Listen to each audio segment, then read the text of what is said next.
Hey gang, got a new helmet and skated all morning at a local park and I am stoked. Thought I'd put together a compilation of stories for a mega run for those that haven't heard any of the earlier volumes. Just something to do to keep up the stoke and honestly avoid doing anything around the house. It's gorgeous out, I'm in my Florida room, hanging around with my dog, and I am having a blast today. Thought I would just share a little something fun and out of the ordinary with you. I hope that you enjoy it. A strange upbringing. My family moved into a house when I was about 3 years old. My brother was 6 at the time, and my parents were just looking to get a bigger place than what we had. It wasn't far away from where we were living at the time, and in fact, it was a close friend of the family who was selling the place. After a couple of beers, my father actually bought the place on a handshake deal, and they got the bank stuff done later. We moved out when I was 13, and my parents never came out and said anything about what happened in those 10 years.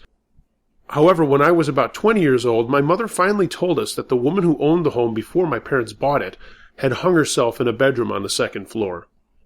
Growing up, the story was that she died in her sleep. I guess my parents didn't want me and my brother being scared by any stories, just the crazy shit that happened there. The neighborhood is a great one.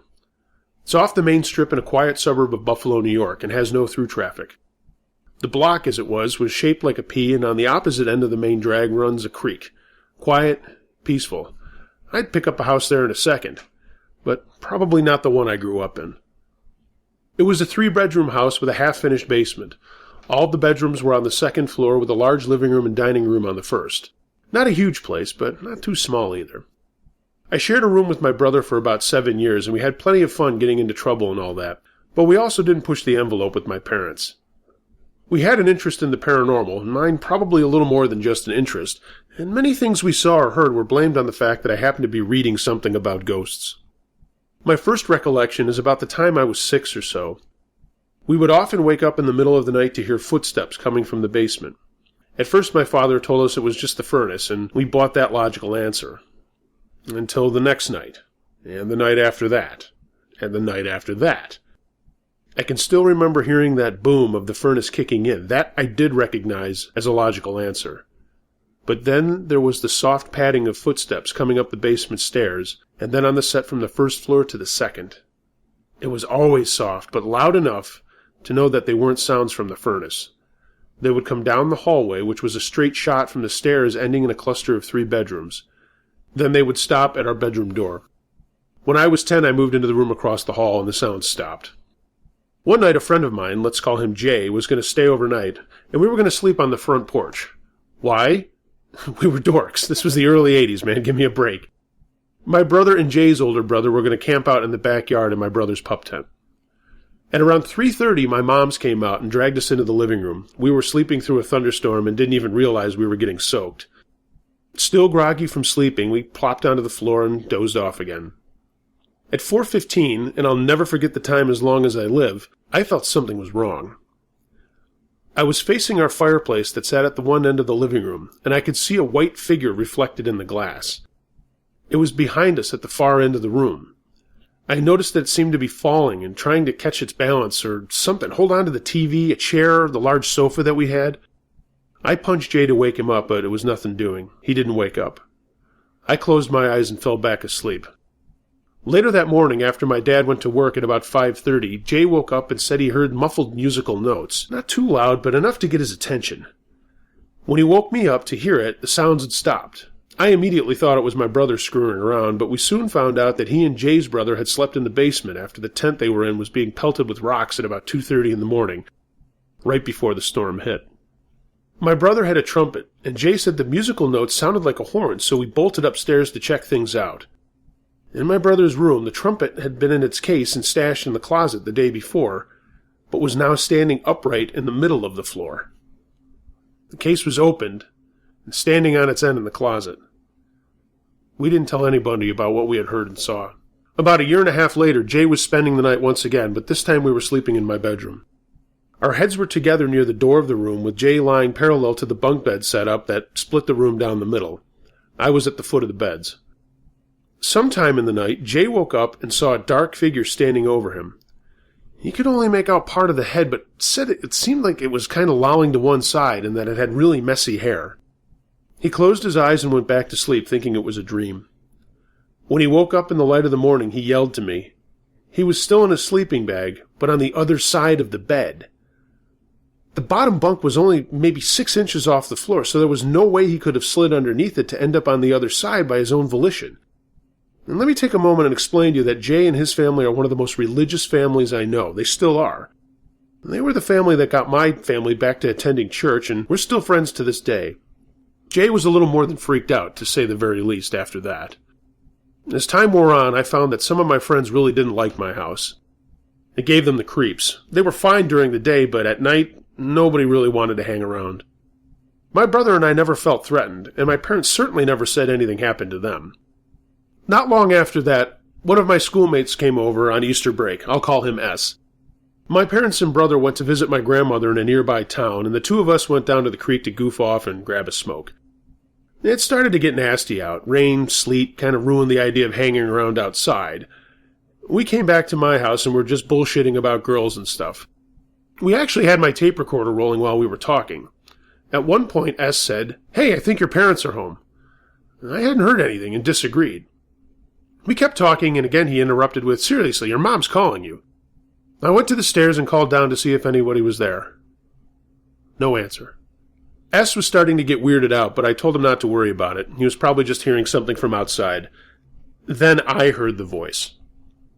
All of this was on tape, mind you. I started explaining the situation on the tape, and during my speaking, the voice called me again. This time, it was clearly on the tape. We played it back, and sure enough, right before I yelled out, "Holy shit!" you could hear a high-pitched female voice calling my name. We ran around the house and looked for anything that might show some trickery was going on, but there was nothing. My family got home about an hour or so later, and we played the tape for my brother. He listened with open ears and wide eyes. I actually took the tape to school and played it for my class, and everybody was pretty spooked, especially my friends. Sadly, and this is something I cannot explain, the tape just disappeared one day. I honestly have no idea what happened to it. Occasional strange sounds came and went, but nothing severe happened until the next year. My best friend to this day, and let's call him K, was staying overnight one winter, and we were about 12 years old. I had a dual cassette deck tape player, man, that was a big deal in 1986, and it kept turning on and off all night long. I unplugged it and pushed it under my bed. I was sleeping on the floor while K was sleeping on my bed. With the cord unplugged, that puppy came on 3 times in the night. After the first time, I stopped hitting the stop button once I realized that the radio had been unplugged, and there was nothing I could do. In the last year we lived there, a lot of smaller things happened, some with higher frequency. Doing the laundry became a royal pain in the ass because anyone who would start the wash would come down to put the wet stuff in the dryer, only to find the lid on the washer open. This wasn't a once-in-a-while occurrence. It happened all the time and to everybody in the house, including my parents. If it were a once-in-a-while kind of thing, I'd be left to believe that whomever was doing the wash was just forgetful and didn't shut the washer lid. But it happened so many times, I've ruled out that possibility. One December, we went to get a Christmas tree with Jay's family. We were gone for a few hours, having a great time, and headed home after getting trees that we had cut down. A few minutes after we pulled into our driveway, a police car rolled up, and the officer started talking to my dad. Apparently, while we were gone, our phone repeatedly called 911 and sent the police to our house. There was no one home, and the place was still locked. The officer clearly saw that no one was there. He wanted to just verify that the family was okay and that no one was in the house in danger. He was a little perplexed, though. It never happened again after that. Stuff would get lost easily, too. Usually they were smaller items like watches and jewelry, but one time my father went down to a shop area to grab his circular saw. We were going to our place at a lake south of Buffalo and had to build a new deck for the camp. The rest of the family was in the car waiting to shove off when he came roaring out of the house mad as hell. The saw wasn't in his shop. The old man had many moments like the father in Gene Shepherd's A Christmas Story where he would get so mad he couldn't form sentences and ended up just swearing a blue streak. That's what he did. He went back into the house and tore through it, coming up with nothing. Naturally, my brother and I got blamed for doing something to it. That was a negative. We hadn't touched it. My mom told my dad that he probably let somebody borrow it, or maybe he left it at our place on the lake. He was royally pissed off, but did call a friend to borrow his saw for the weekend, and we left. When we got home after that weekend, we found a nice surprise. The saw was sitting in the middle of the living room floor. Not long after that, I was just hanging around the house by myself one Saturday night while my parents were out somewhere. My brother was at his friend's house, Dee, who lived a couple of lots away from our place. I remember I was listening to Van Halen 2 at top volume and doing something on a computer, my old Apple IIe. I love that thing. Then I heard something that I thought was on the record. I put the needle back on the song to see if I could hear it again, but it wasn't there.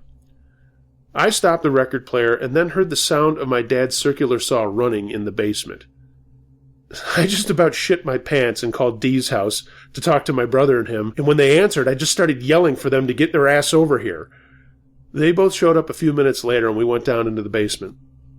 The saw was in its drawer and unplugged. Shortly after that incident, we moved to another house in the same neighborhood, but not much happened there, maybe one or two things, but nothing like in the other place. It wasn't until later that other things began happening to me in other houses I would live in, but I'll save those for another time. Before I end, I'd like to throw this out there. I do believe it's possible that some sort of telekinetic power may have caused these things to happen, and there may be a scientific reason for all the strange stuff that we experienced. But I really can't say. I just don't know.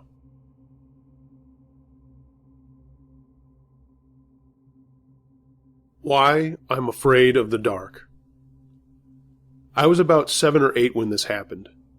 I lived with my dad in a 3-bedroom house, and we made the spare bedroom into a little office. So one day my dad was in the office, and I was in the living room watching TV. Dinner time comes around, and me and my dad are in the kitchen, and we heard someone knock at the door. My dad goes to the door and looks, and there is no one out there. He closes the door, and someone knocks again, and my dad looked out the peephole, and again no one was there. He walks away, and someone knocks again, and we just ignore it. For the next hour and a half, that's all we heard at the door. My dad finally gave up being patient, and as he walked to the door, all the power in the house went out. I started to freak out a little, and my dad told me to go upstairs and get his gun. So I'm walking up the stairs as fast as I can, and I get to the top of the steps, and there is a dark, shadowy figure standing in where my dad's doorway is to his bedroom. I screamed as loud as possible, and my dad ran up the steps, and the man was gone. I was frozen in fear. Thank God our neighbor was home and heard me scream. He called the cops, and I told the cops what happened, and they caught the guys about 3 miles down the road. Yeah, I said guys. The cops said there were 7 of them, all of which were hiding on the roof, and the man that I saw snuck in through our office window somehow. So creepy guy that was in my house and scared the living shit out of me, thanks for the 4 years of therapy, and let's never meet again.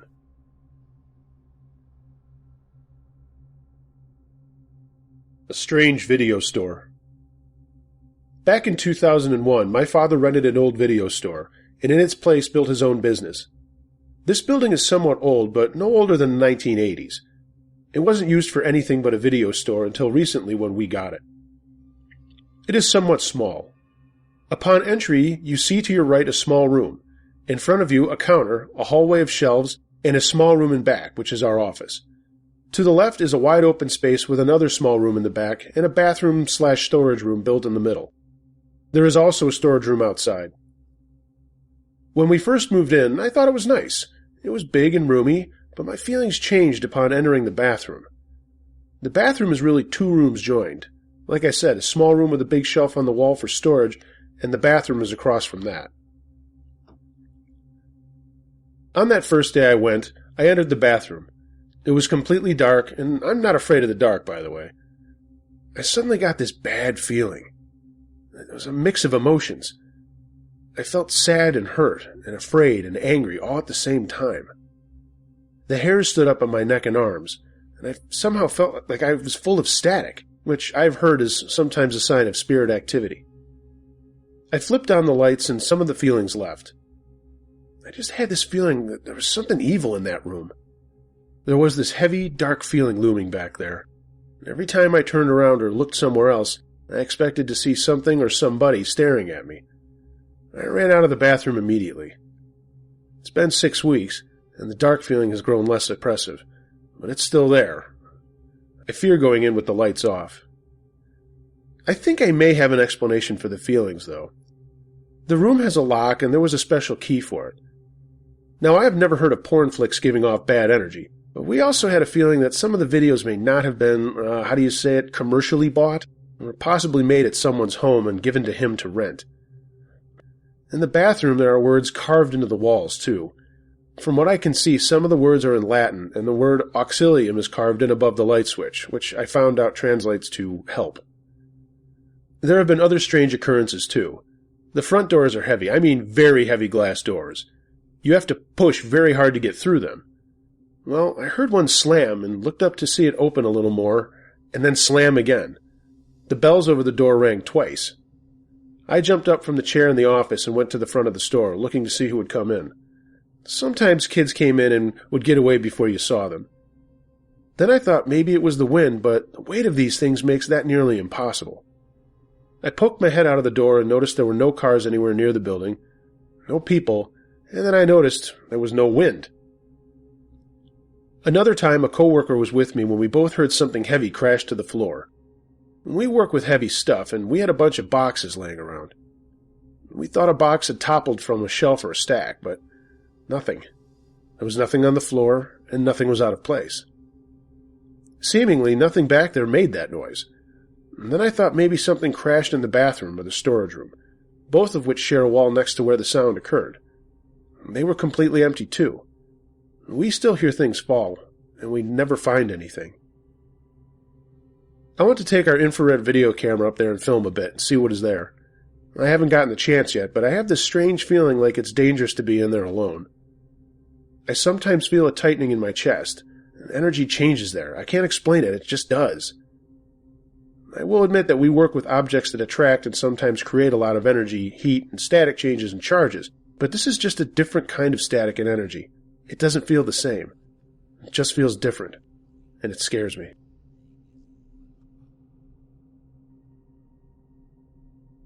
Who was my stalker?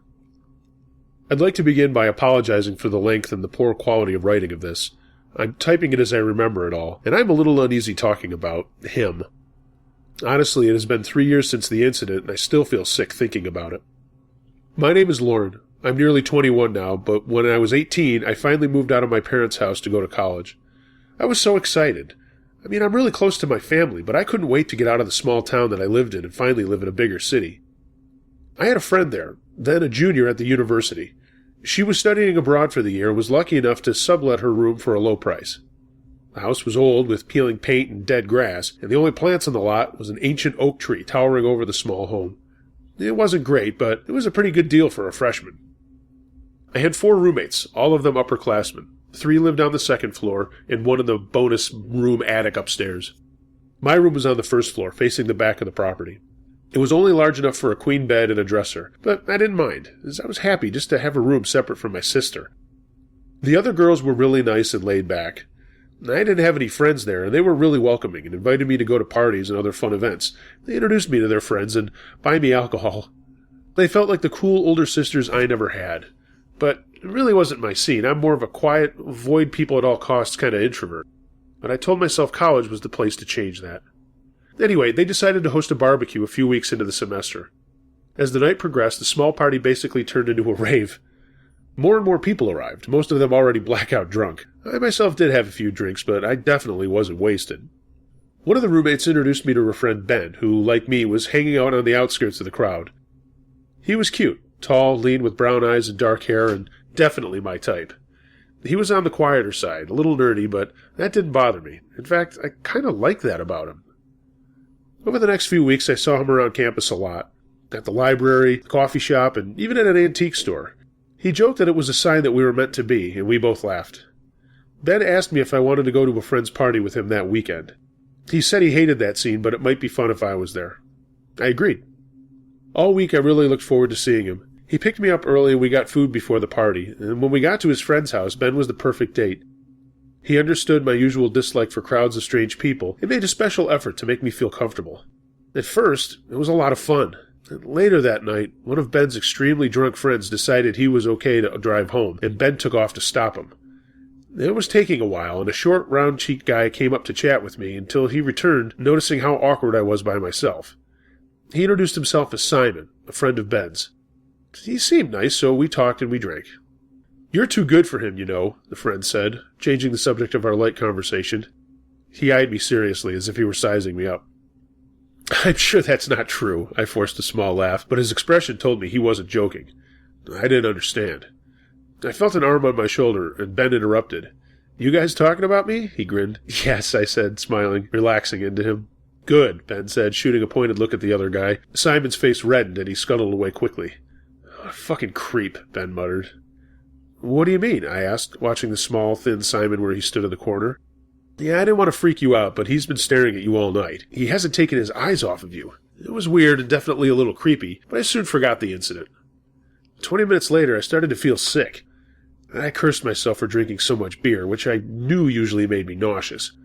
I didn't want Ben to see me throw up, and I made a quick excuse to go to the bathroom. The room was spinning, and I had to hold myself up on the wall. I found the bathroom, and within seconds I was on the floor. My limbs were heavy, and I couldn't even pull myself up to sit. I'm paralyzed, face down on this gross linoleum floor, and at this point I'm freaking out, and I can't stop crying. I was way too fucked up for only a couple of beers. I heard knocking, and a boy calling my name. "I know you're in there, Lauren." I felt far away, like some horrible dream. "Let me in." Even with the throbbing bass, I could tell it was Simon. "Lauren, let me in." He wouldn't stop yelling and pounding on the door. It was so loud I thought the door was surely going to split in half from the sheer force of his blows. "Leave me the fuck alone," I wanted to scream, but it only came out as a small whimper. I was never really religious, but I prayed that the door would hold against this guy. A moment later I heard another shout, and then what sounded like a fight. "Lauren, it's Ben. He's gone now. Are you okay?" I still couldn't answer. My mind was so fuzzy and everything was going dark. I can't remember what happened next. Even now, I can't recall all the details. I woke up a few hours later. It was dark and I had no idea where I was, but it felt like a bed. My head was pounding and I felt extremely hungover. I didn't move, partially from whatever the hell I had been slipped and partially because I was petrified.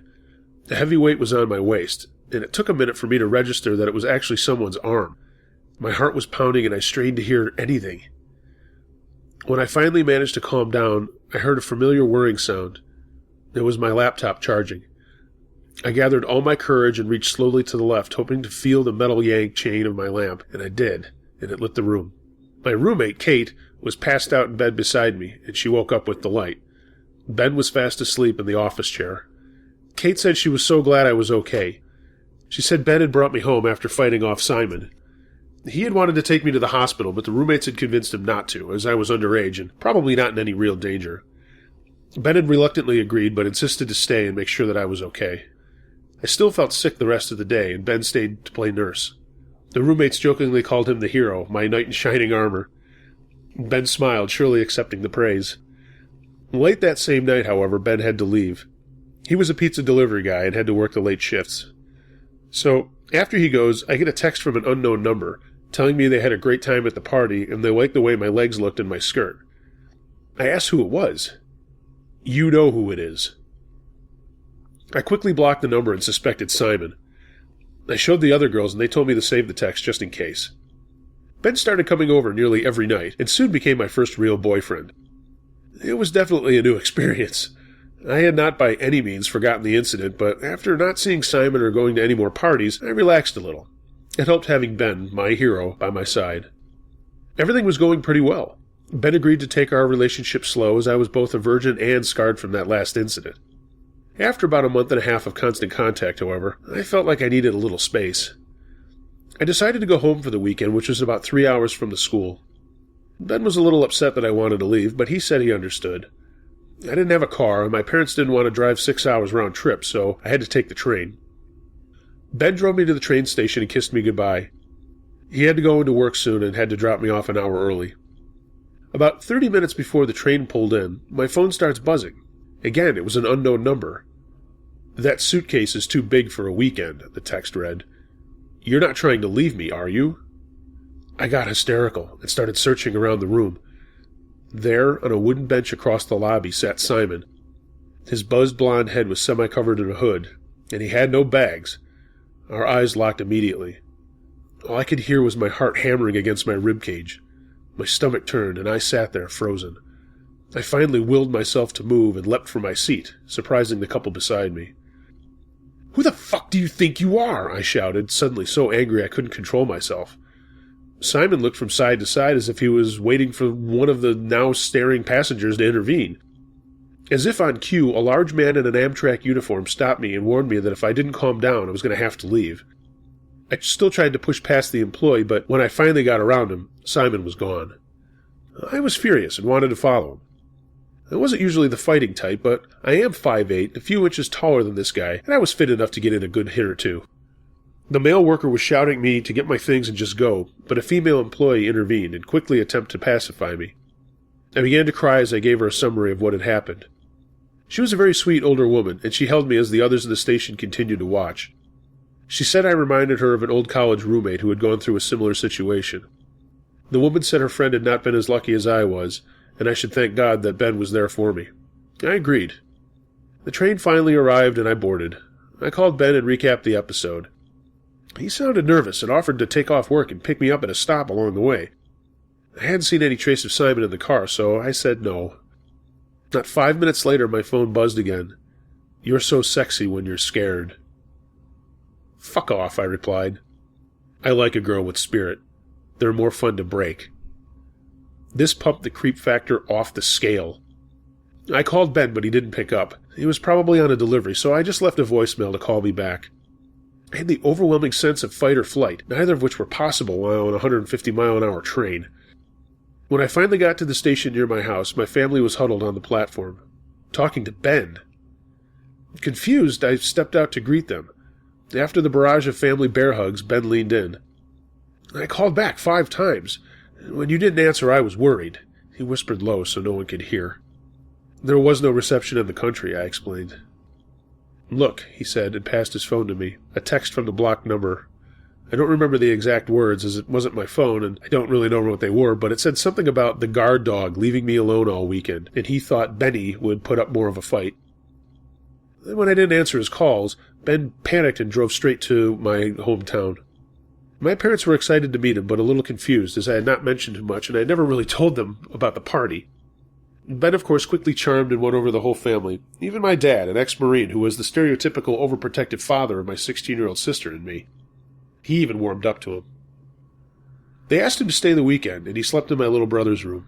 My mom and sister both were impressed how attractive he was and joked that I needed to keep an eye on him.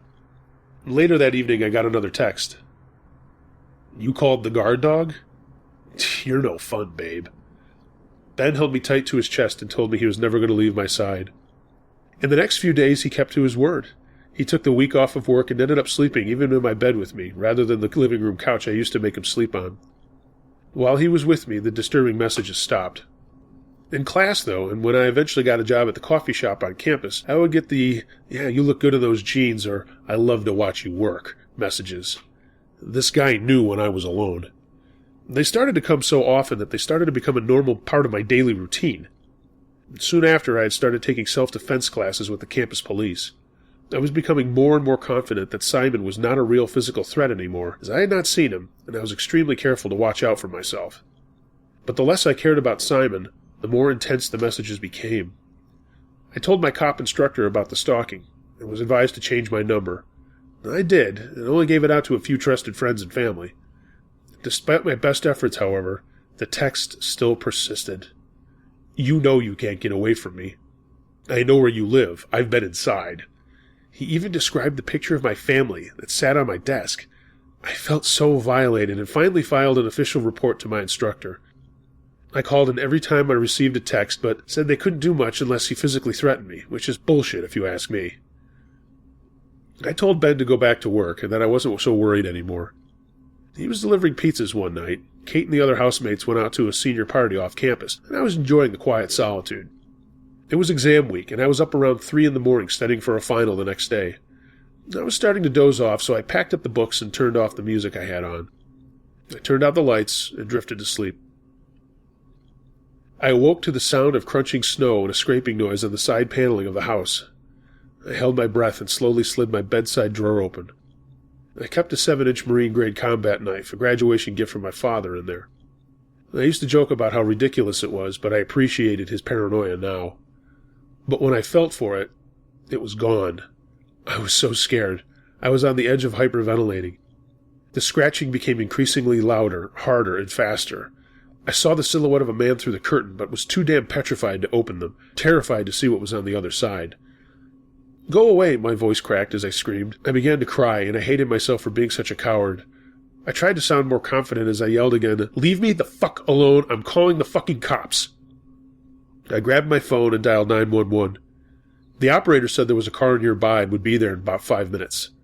I ran to check the locks on the first floor doors and windows as I stayed on the line with the operator.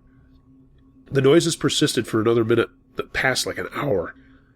There was a deafening thud, and I shrieked.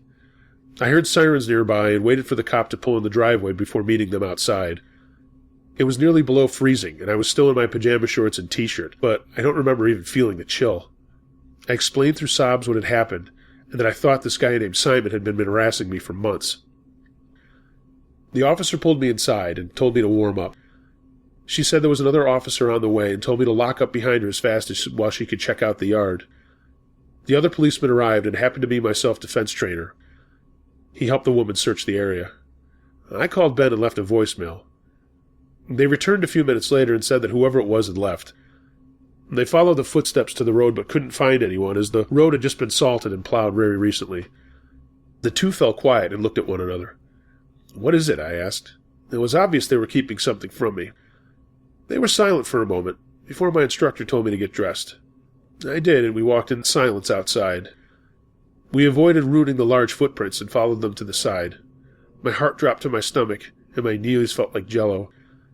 Under the window of my bedroom was a rushed message etched into the paneling.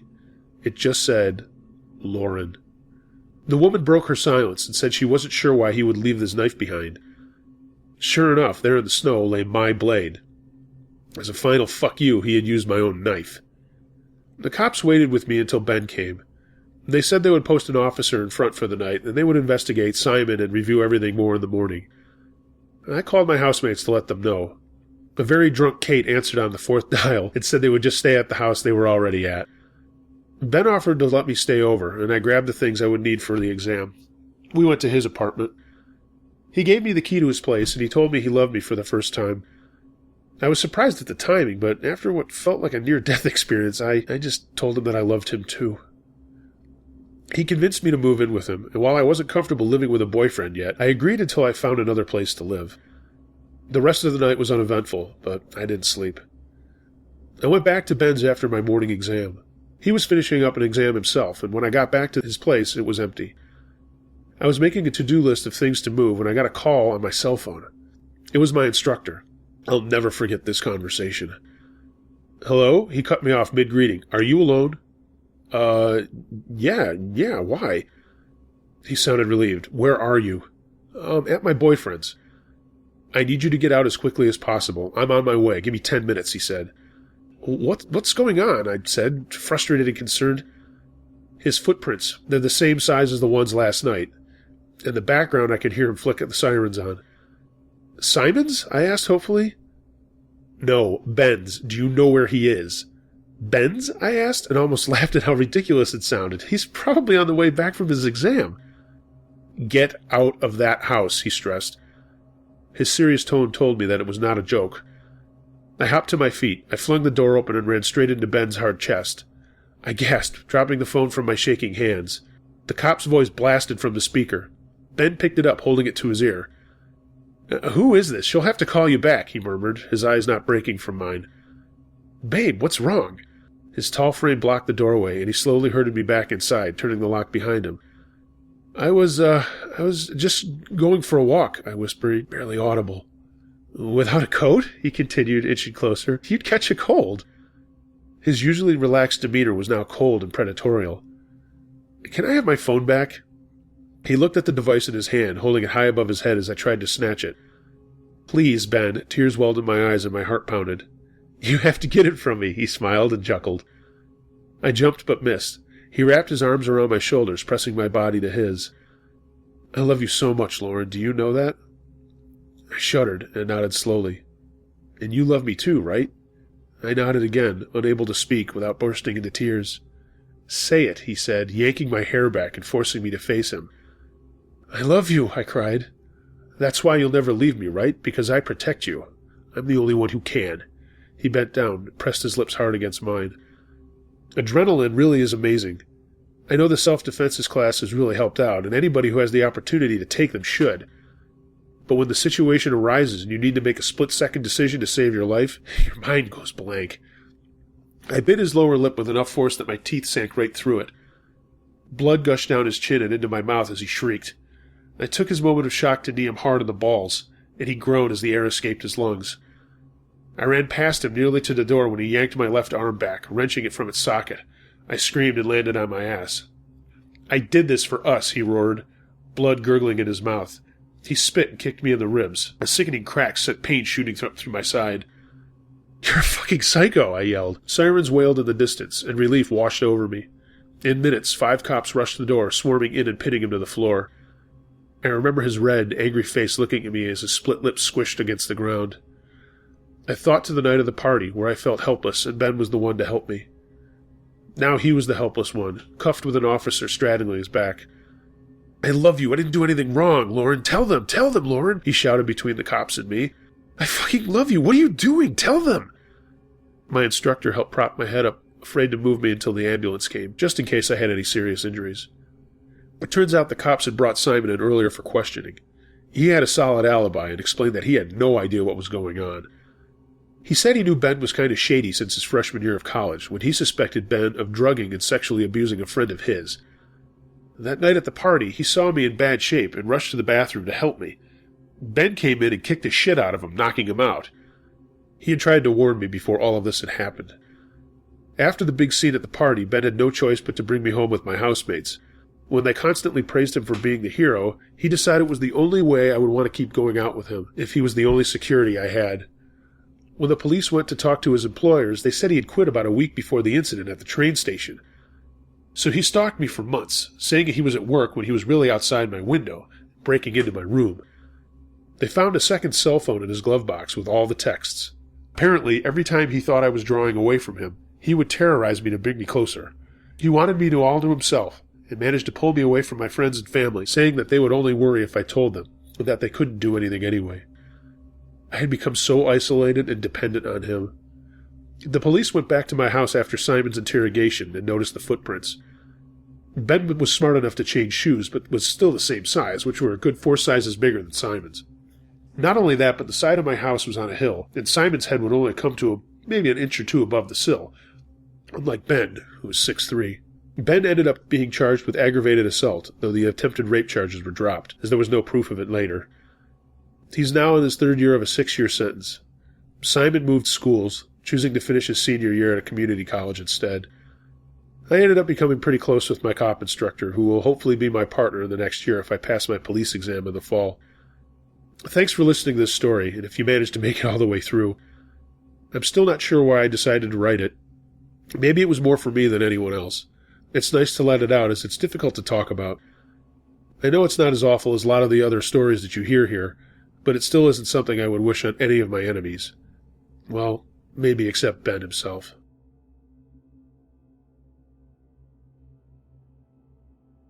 A Visit from the Black-Eyed Children. In 2007, I briefly separated from my husband. He had serious drug issues, and I got tired of the stress and lying. A friend of mine was moving to Wisconsin, and he offered to help me get out of Florida. I had 3 teenage kids who were also ready to start a new life, so I took him up on his offer. I had a small car and signed it over to my husband because I couldn't get it to Green Bay. We left in mid-August and arrived in Green Bay about 17 hours later. My friend had rented a home for us, and we settled in. It was in a perfect neighborhood, and we couldn't have been happier. One day in September, my kids went to a park that was at the end of the street. I was home alone, just enjoying my new life. I had the front door open, and the storm door closed and locked. Then there was a knock at the door. As I turned from the kitchen and took a step toward the door, the strongest feeling of doom overcame me. I was filled with terror. I stopped for a moment in my tracks. Another knock from the door, and I found myself suddenly standing in front of it. Standing at the door were two boys, maybe 12 or 13 years old. The terror inside me was so strong that I wanted to vomit. I was shaking when I began to speak, but one of the boys spoke first. "Please, miss, can you let us in? We need to use your phone." The fear was palpable, but I answered, "Don't you guys have a phone?" They both turned to each other, not saying a word. Then the boy spoke, changing the question matter. "Please, miss, my brother needs to use your bathroom. We won't hurt you. You don't have to worry. Please give us permission to come in." I said, "No, I don't think so, but there's a gas station on the next corner." The boy's head tilted upward, and his eyes were just two deep dark pools. Soulless. The other boy also looked at me. "Miss, we need to come in." "Now, let us in!" I yelled out, "No!" I slammed the door shut, locked the knob, the chain, and the deadbolt. I was shaking like I had been in a very cold room. I looked out the peephole, and they were still there, both looking at the door. The one boy kept saying, "Please let us in. We're cold." How the fuck could they be cold? It was 80 degrees outside. I yelled through the door, "Go away! I'm going to call the police!" I looked out and they stood there, and only stepped off the stairs when my boys came walking up the sidewalk. I watched as the boys got to the end of the walkway and turned in the opposite direction of which my boys were coming. My kids ran up to the door and were surprised to find it locked. I carefully unlocked it and hurried them in and then locked it behind them. They asked me who the kids were, and I told them that they were just some kids selling candy for their school. After that day, I try to stay aware of what is around me. All I know is that what I experienced was something out of a movie. It traumatized me, and I sleep with the lights on. I know this sounds crazy, but I didn't tell my kids until my youngest, a girl, had graduated high school. My oldest son said that the moment they had stepped onto the sidewalk where our house was, he had a weird feeling in the pit of his stomach. He also admitted that he had seen both of them down in a nearby hiking trail, but not for a long time. Every time I think of this, I still get sick.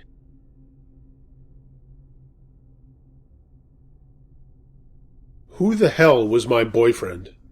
I met my ex-boyfriend, E, I'll call him, a little over a month before my 20th birthday. He was sweet, funny, and incredibly dorky, and I felt like it was love at first sight. But that slowly changed as he began to transform into a completely different person, as it seemed he was two different people that shared the same body. And suddenly, he just became a stranger. To this day, I'm not sure who E is, or if E knows who he truly is. It started with E changing his major from English to physics around the time we first met.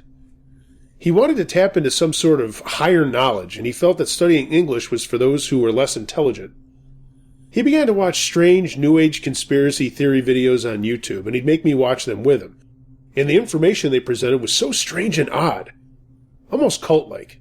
He'd email them to all his professors, and I was getting embarrassed for him.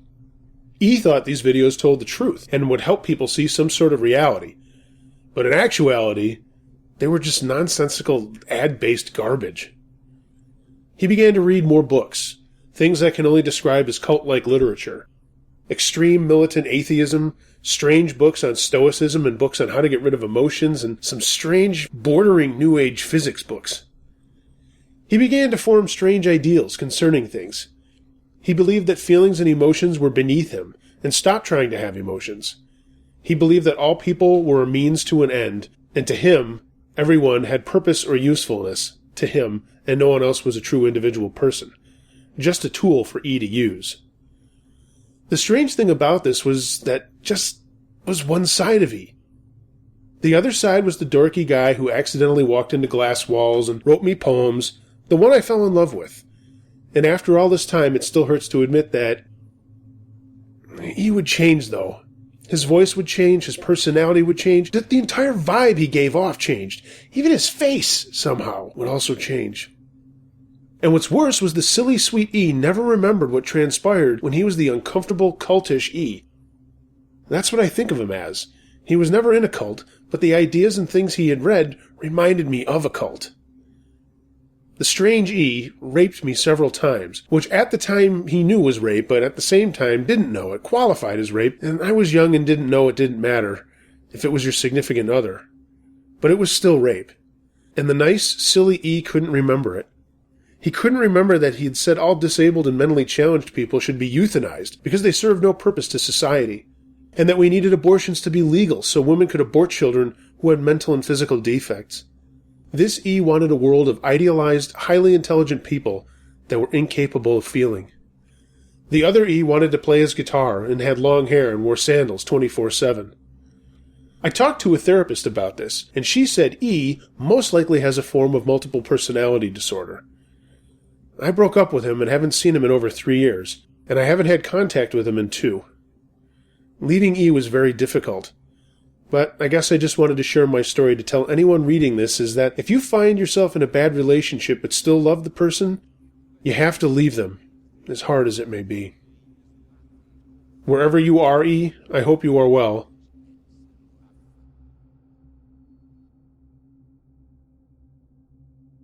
An Air Force Ghost.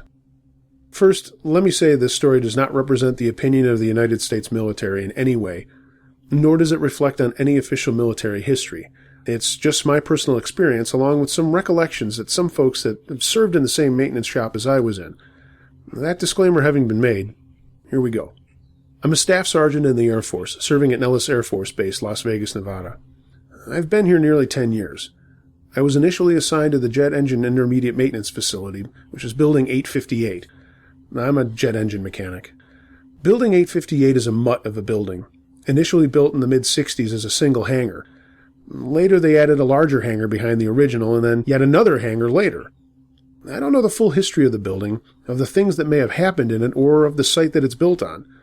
I do know from my personal experiences, though, that there were some strange things happening in it. My first experience with the ghost of 858 was in 1987. I was working swing shift, acting as the non-commissioned officer in charge of the newly formed 220 maintenance section. The other squadron we shared the building with had gone home, as had the other maintenance sections. I was alone in the building, waiting for the last F-15 and F-16 sorties to come down for the night. I can't recall the exact times, but it was between 0000 and 0100. I was sitting at a desk in the office in front of an open doorway that faced out into our maintenance bay. The bay is approximately 40 feet wide, 100 feet deep, and about 2.5 stories tall at the top of the peak roof. From my desk, I could look out the door and see almost wall-to-wall along the width of the building, and as the office was against the end of the bay, I could also see the entire length of the bay. I was reading a book when suddenly I heard footsteps. I was expecting the CRS expediter to come in, so I immediately thought it was him entering the bay, but I didn't hear the fire doors open. I looked up and could see no one in the bay. Leaving my office, I stepped out and called out and got no response. Shrugging off the incident, I returned to my desk in my book. And then, through the peripheral vision above the book, it's kind of hard to explain what I mean. You're reading and you see stuff above the top of the book. You get what I'm saying, I guess. I saw someone walking across the width of the bay. I looked up and saw no one. Now I started to get the chills. Going back to my book, I heard the footsteps again, and also see the person walking the bay once more. Looking up, though, again, there is no one there. I get up, walk a security check around the bay, find no doors unsecure, and just nobody's there. I get that spooky feeling, though, that I am being watched.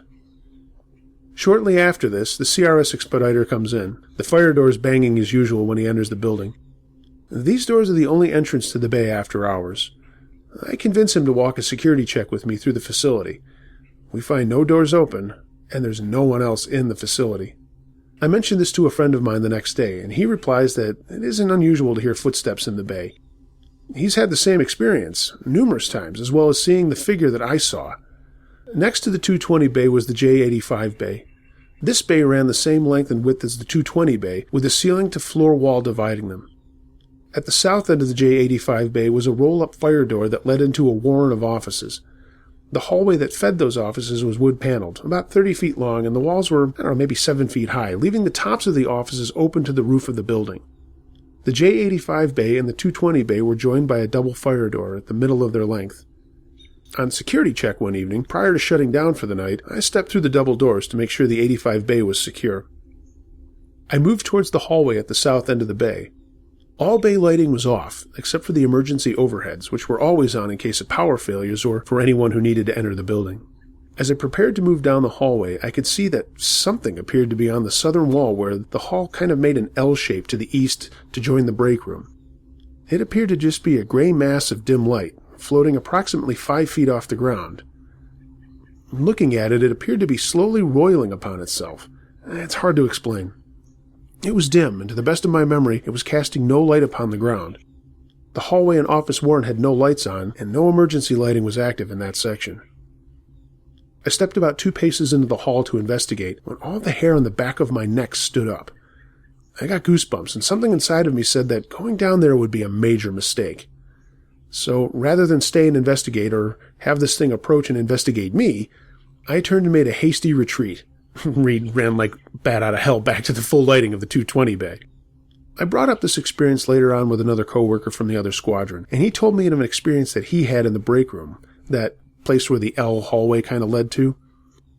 He had stepped in there a month prior to my experience to just grab a soda. The double fire doors between the break room and the hallway were closed and latched. The lighting in the break room was off, the only illumination being from the soda machine and the candy machine. As he stepped into the room to go to the machines, he noticed a light in the cracks of the fire doors. Unlike mine, his was a bright light, as bright as a jet light being held to the cracks.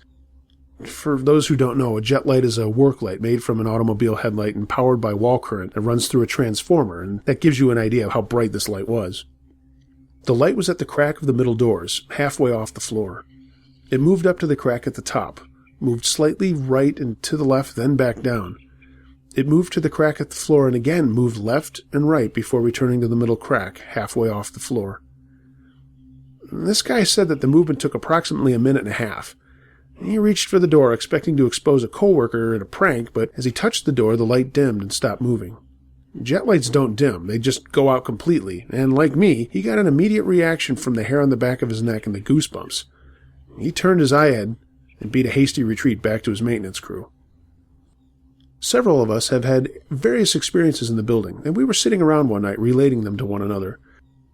People have seen lights floating in the dark and try to explain them away as brake lights from a passing car, despite the fact that the only window in the bay was 1 foot by 1 foot and 15 feet below from where the lights were being seen. People have seen figures walking through the bays, hearing footsteps when they were all alone.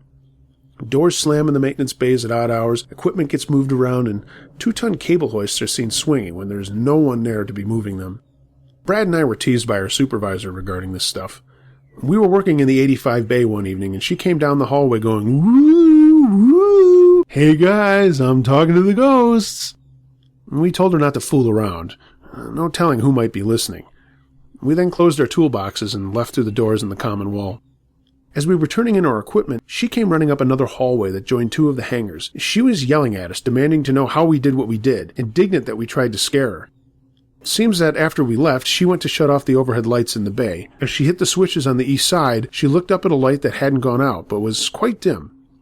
She then realized that it wasn't one of the overhead lights, but something, that's all she could say, and assumed it was a prank that Brad and I were pulling. As she took a few steps towards the light, which was approximately 20 feet off the ground, it suddenly dropped and began moving towards her. She then panicked, as both Brad and I had done, and ran down the southern hallway, through the break room, down another maintenance bay, through the adjoining hallway, and up to where he and I were inventorying our tools. She was attempting to hide her fear with indignation, but was failing miserably.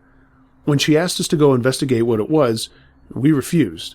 She then jokingly ordered us to do it. Again, we refused, explaining that if she was going to order us to do something, she'd have to be willing to do it herself, at which point she refused. When we later explained what had happened to the master sergeant in charge of the shift, he also refused to go to the 85 bay to take a look, saying he'd rather do it in daylight. It seems, from talking one-on-one with him later, that he'd had several experiences in the bays as well, but vehemently refused to talk about them. I don't know what was going on in either one of those bays, but I'll never forget it to this day, and it sure was creepy at the time.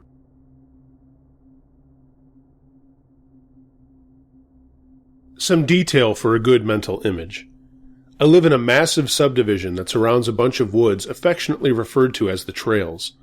I suppose the people who own it left it untouched in case they wanted to add more streets. Anyway, I live down the street from one of the main entrances that most people use and or know of. My friends and I were a resilient bunch who liked to go out there and have fires, get drunk and smoke a little, if you know what I mean. So considering we were out there so much, we decided we were going to build ourselves a little hideout or fort of sorts, where we could party and even camp. We ended up with a good small clearing off of one of the winding pads where we had set up a good-sized lean-to with some evergreen on top as our roof and named it Bear Cave. Now for the incident in question. This happened back when I was about 17 or 19 years old. I had just gotten off work and had to grab some fast food. My friends had called me earlier, letting me know that we were going to meet at Bear Cave. So after I got home, I changed into some warmer clothes, as this was during the late fall to early winter, and it had been unusually cold that night. So I decided I should get out there as soon as possible, and decided to take my food with me and eat there. Now, it's about 8:30, and the moon was barely visible through the trees, but knowing the trail like the back of my hand, I wasn't worried and assumed they would already have a fire started. As I approached, I walked up to our hidden entrance and saw there was no fire and heard no sounds. I took my phone out and texted one of my friends asking where they were. They replied something along the lines of, "Sorry, man, we're going to be about 15 minutes late." Great, I thought to myself. I ducked in and started trying to scrape together some wood and kindling and get something going. Unfortunately, everything was wet, and without a proper flashlight, as this was before they were standard on phones, I couldn't get into the brush and dig anything up. Soon after, I decided I might as well eat and hurriedly scarf down my 2 burgers. Before I knew it, I'd been sitting out there for about 20 minutes and still no sign of anybody. I tried giving a couple of them a call, and after 5 minutes with no callback, I texted them. Still no response. At this point, I was about fed up, and my phone was about to die, so I made a mental note. 10 more minutes, and I am gone. At this point, I squatted down, holding my knees to my chest, and tried getting warm. My back was to our little hut at the back of the site. I thought I heard something behind me, a slight crunch. I looked over my shoulder, and from behind the shelter I saw what looked like 2 beady eyes glinting from the little moonlight entering through the trees. I quickly and quietly turned my full body to face it. At this point I feel as though I'm about to throw up or just shit myself. But keeping my mind about myself, I slowly reached to my right where I had laid a stick just in case something like this might happen. If this was a dog, it was big, and let me clarify, this was not a wolf, as I live in the South, and coyotes do not get this big. Something wasn't right. It just stared, unblinking, as if through me, and made no sound whatsoever. I realized whatever this was, it wanted to come at me. Thinking fast, I decided my best interest was to throw it off guard. I threw the stick, and without seeing if it made contact, turned and ran swiftly out the entrance, expertly placing my feet in all the safe places through the trail, assuring I wouldn't trip, and maintaining maximum speed. I didn't stop till I saw streetlights and was safely on the road. About this time, I see my friends pulling up, and I told them that I just saw something. They didn't seem too interested and tried to still go out. I told them sternly no and suggested we go to my house. This seemed suitable to them, and so that's where we went. I still don't know what I saw out there, and it was as if though everybody else forgot about it. I continue to go back out there, but only at daytime, or if at night with a friend. But I will never forget those unwavering eyes.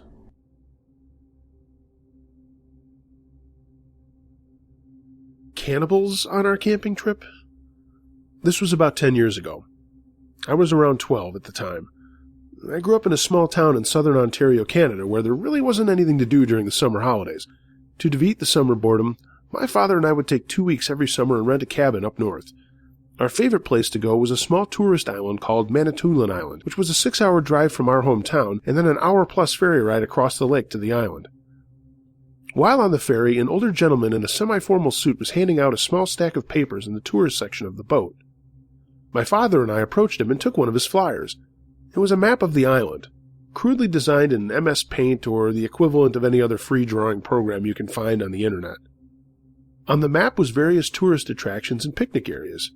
We thanked the man, excited to travel the entirety of the island, which was the original plan, and then we went on our way. Upon returning to the tourist room a half-hour later, the man was no longer there. We had just assumed he had run out of amateur maps. When we finally got to the island, we were exhausted. It took an additional hour and a half to get to our cabin, which was located about 15 feet from the shore of a beautiful rock-bottom lake. We spent the majority of the 2 weeks traveling from one end of the island to the other, hitting every tourist attraction and small tackle shop we ran into. On the final 3 days of our trip, we had run out of places to go, and then my father remembered the map. At the very bottom right corner of the map, which was also the lowest, most accessible tip of the island, was a long dotted line that had indicated an extensive dirt road. At the end of the road was a picnic area. We thought, why not? Man, it's right by the lake. It might be awesome. We packed our bags and loaded them into the old 1988 Ford Mustang ragtop my father owned. This car had been pushed to its absolute limits this trip and was having more difficulty starting with each passing day. The oil had run significantly thin due to the extreme summer heat and the abuse it was going through, but the car was still moving, and my father, being a mechanic himself, thought nothing of it and didn't think anything was wrong. The oil pressure always resumed its normal viscosity after the car had rested a few hours. We got our old-school paper map out and plotted our route. The drive was beautiful, open fields and mighty emerald forest. That was until we started to reach civilization, if you could call it that.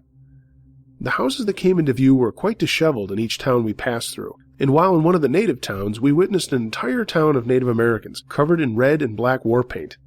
They stared at us as we drove past, but again, we thought nothing of it. Probably just a ceremony or a celebration that we had unknowingly disrupted. Shit, I'd be angry too if someone did that to me. Finally, we made the final turn that would take us down this elusive dirt road, the last one we had yet to discover. At this point, we had been driving for about 2 hours, and the heat had made the car's oil pressure gradually drop, but we were too close to our destination to turn back. As we drove down the road, we noticed the run-down and mostly boarded-up houses became fewer and fewer.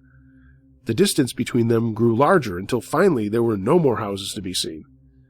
The road simply turned from asphalt to cracked gray stone to loose gravel to dirt. The road became so narrow, only a single car could fit on it at one time, and we hoped no one on a four-wheeler would come around the bend like a bat out of hell, not expecting visitors. I would also like to mention the telephone poles stopped at the gravel road. Whatever was back here had no electricity supplied to them by the town. The further we went, the more uneasy we became. We saw old abandoned logging equipment in the mangled trees. The sun became blotted out by the thick foliage overhead. We continued to drive, making jokes about the hills have eyes and wrong turn and all the other horrible situations of the sort in terrible movies we had seen, and finally we reached a clearing. Down a driveway shooting off the clearing, we saw what could only be described as a massive burning stake that looked like something they used to burn witches. This thing was massive, at least 15 feet high, with a 10-foot platform halfway up. It was built out of twine, logs, twigs, and straw. In the middle of the platform was a massive log that stood up from the middle and stood probably another 8 feet high. Seriously, Google burning at the stake, and that is exactly what this thing looked like. A little further down the driveway was an old 2-story house. It reminded me of a plantation mansion, not because of the size, but design. Almost all of the windows were shattered, and an old door hung off a single hinge at the entrance. A mere 10 feet from the house was a cliff that dropped off straight into a rocky lake below. My father and I thought we had missed a turn, but there was absolutely no way to go but straight. My stomach dropped when I looked just past the creepy old house. Beside it was a beat-up old white van that looked like it had rolled through a ditch, and next to that a picnic table. A single wooden picnic table, with plates, glasses, and silverware on it. My father and I exchanged nervous glances, when all of a sudden out of the corner of my eye I saw a dust cloud. There was a beat-up red pickup truck racing towards our parked car. It had come from behind the house, and the driver had his foot to the floor. My father panicked. He threw the Mustang in reverse and spun around so fast I almost vomited. He shifted into drive and tore away, but something made his eyes widen. Me too. The truck behind us was beeping, and I saw an arm holding a machete hanging out of the passenger side window. The oil pressure in our car was dangerously low. Dad swore as he gunned it. The car made a small cry of anguish before ripping up the dirt and bits of gravel as we tore out of there, like our lives depended on it. Hey, who knows? Maybe it did. Before we began pulling away, though, I saw more people coming out of the brush with knives and machetes, and some began running down the road after us.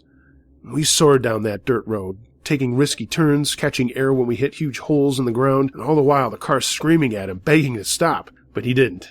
He never slowed down. He never looked back. We finally arrived at the paved part of the road, and my father looked behind us. No one was following us anymore. He slowed down slightly, but I knew he was still well over the speed limit. Once we cleared the areas that advertised their shitty housing, we pulled into the first garage we saw. The car nearly died right then and there. The last 2 days we just stayed in our cabin, trying to recount what had happened, and also unable to really do anything because the car repair had used up the rest of our spending money. The day we left the island was the last time we spoke about the incident. We did, however, look for the man giving out the maps on the ferry ride home. He wasn't there. We asked a couple of the locals that were going to the mainland for shopping, and no one had ever heard about this so-called picnic area that we had visited. In fact, when we showed them the map we were given, no one could recognize the area past the small towns that were before it, but warned us that the inhabitants of those towns weren't always the kindest to strangers, and it was probably a bad idea to go down there. I don't know if horror movies have tainted my brain, but if they have taught me anything, I like to think that picnic area is a trap to get curious people to drive down there so they can be killed and barbecued on their shrine, or maybe just robbed, I don't know. So, for any of you planning on visiting Manitoula Island, I hope I didn't deter you. It is a beautiful and peaceful place, and the locals are friendly, kind, and trustworthy, but if you ever see a kinder older gentleman in a semi-formal suit on a ferry, take his map and smile. Some of the locations are truly majestic, but never, and I mean never, go to the picnic area at the bottom point of that island.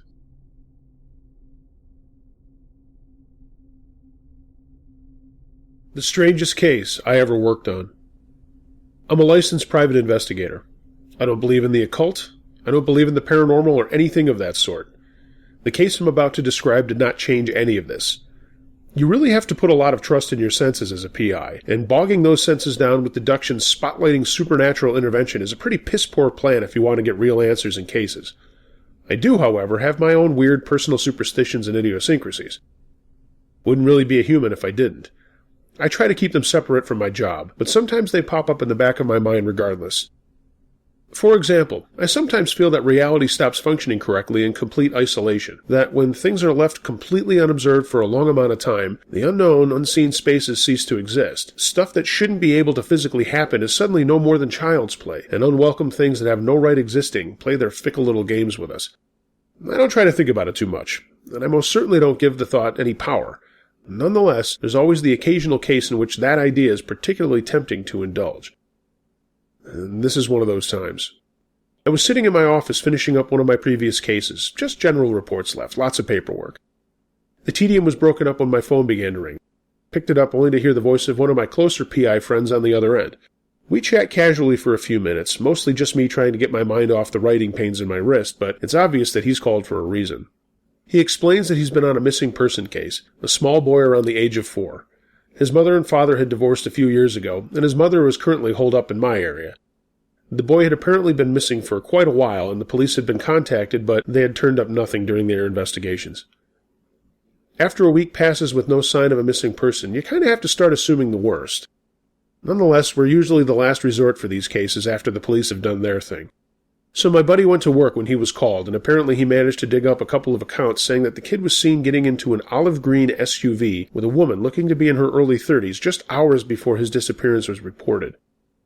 His dad, my friend tells me, had left his son home alone for about a half an hour or so to go out for groceries. Why he didn't take his son along with him, I don't know. At first I thought it might have been deliberate, like he had for some reason done it on purpose, but then I reconsidered. I can only imagine the grief that must be felt after realizing one tiny burst of idiocy may have caused something so heart-wrenching to happen. Long story short, my buddy matches the description of the woman to a fair amount of other women. Short, mid-30s, long brown hair, overall rather average-looking. One sticks out, though. The boy's mother. The child's father had been granted sole custody of the kid, and apparently the kid's mom had a little cabin out in this area where she would regularly visit and spend days' worth of time in without alerting her husband. And whenever she was back home, she'd either be asleep or out somewhere, and never answered her phone. So my buddy says he wants me to team up with him on this one. We'll split the pay. He's in a slightly larger town and the closest one to mine, but it's still a good 5-hour drive, so he's going to handle things there while I take a look around here. Since he still has a few leads over on his end, he wants me to check out the mother, see if anything comes out of that. It appears to me at this point that the case is pretty cut and dry, so I accept. He emails me her address and a picture of her and the kid, and I finish up my paperwork before setting off. I drive to the address, and get kind of lost for a few minutes, but I finally catch sight of a gravel road that breaks through the wall of bark created by the forest border that I know is going to lead to this cabin. I'm not a big outdoorsy type of guy, and when I head into the boreal forests of this part of Canada, I always feel like the trees are closing in on me. It makes me uncomfortable.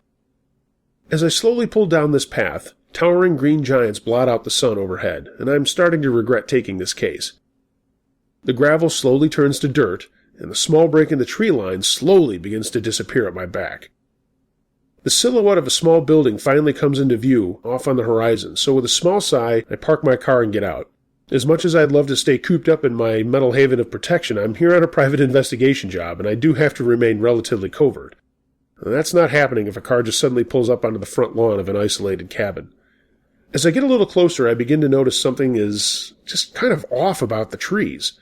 I can't place exactly what it is. They just seem strange. I just don't know. The path eventually opens up into a small clearing, and a makeshift wooden gate sitting at the end of the path blocks the way to the cabin. It's not really stopping anybody, as there's no walls on either side of it. Its only purpose seems to be presenting a tattered no trespassing sign. Past the gate is the cabin. It looks to be in surprisingly good shape, and from the outside appears rather modern. In front of it is a small patch of grass which acts as a parking space. In a few areas in which it has been worn down by tires, the tracks lead right to the gate and the path I've just come down. Slowly but surely my eyes drift up from the patch of grass to the car that's been parked in it, my heart suddenly beginning to dance and around in a mixture of joy and dread. Yeah, it's a green olive SUV. I pull my camera up to my face and peer through the viewfinder. The SUV, the license plate, snap a picture of each. Slowly but surely, the frame drifts over to the cabin. I snap a picture of that, and it's at this exact moment that I realize the front door has been wide open the entire time I've been standing there. I go quiet on instinct, the surrounding area suddenly feeling like it's been hit with a blast of cold air. And then I heard it. A faint humming coming from inside the cabin. Soft, like a woman's voice.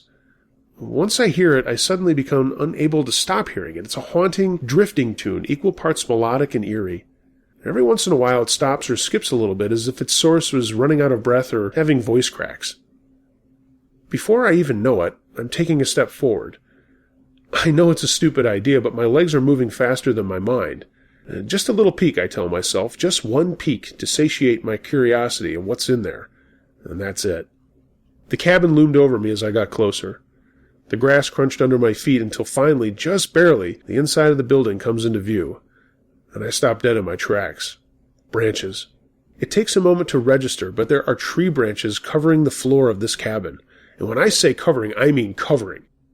These are not sticks. They're long, spindly, thin tree branches, deliberately cut from their trunks.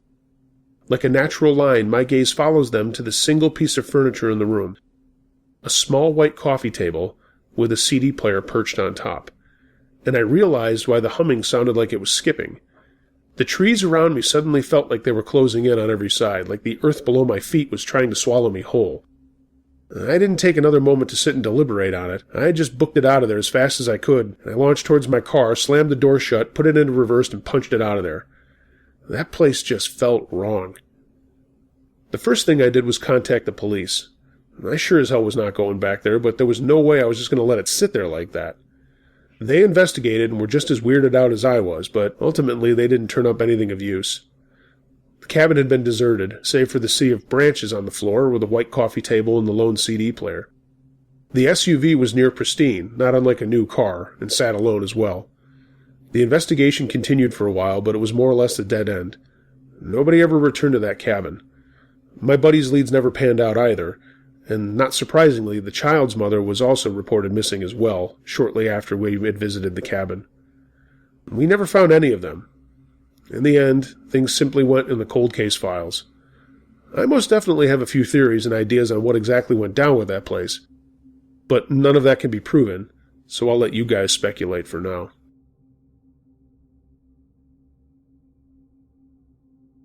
My experience with the black-eyed children. My internet service provider used to have offices in a shopping center, and there was a drop box at that location. My monthly bill was due, and thus there but for the grace of the net went I. I live in Abilene, Texas, and from my relatively isolated apartment building, it's about a 10 or 15-minute drive downtown. It was about 9:30 in the evening when I left to pay the bill.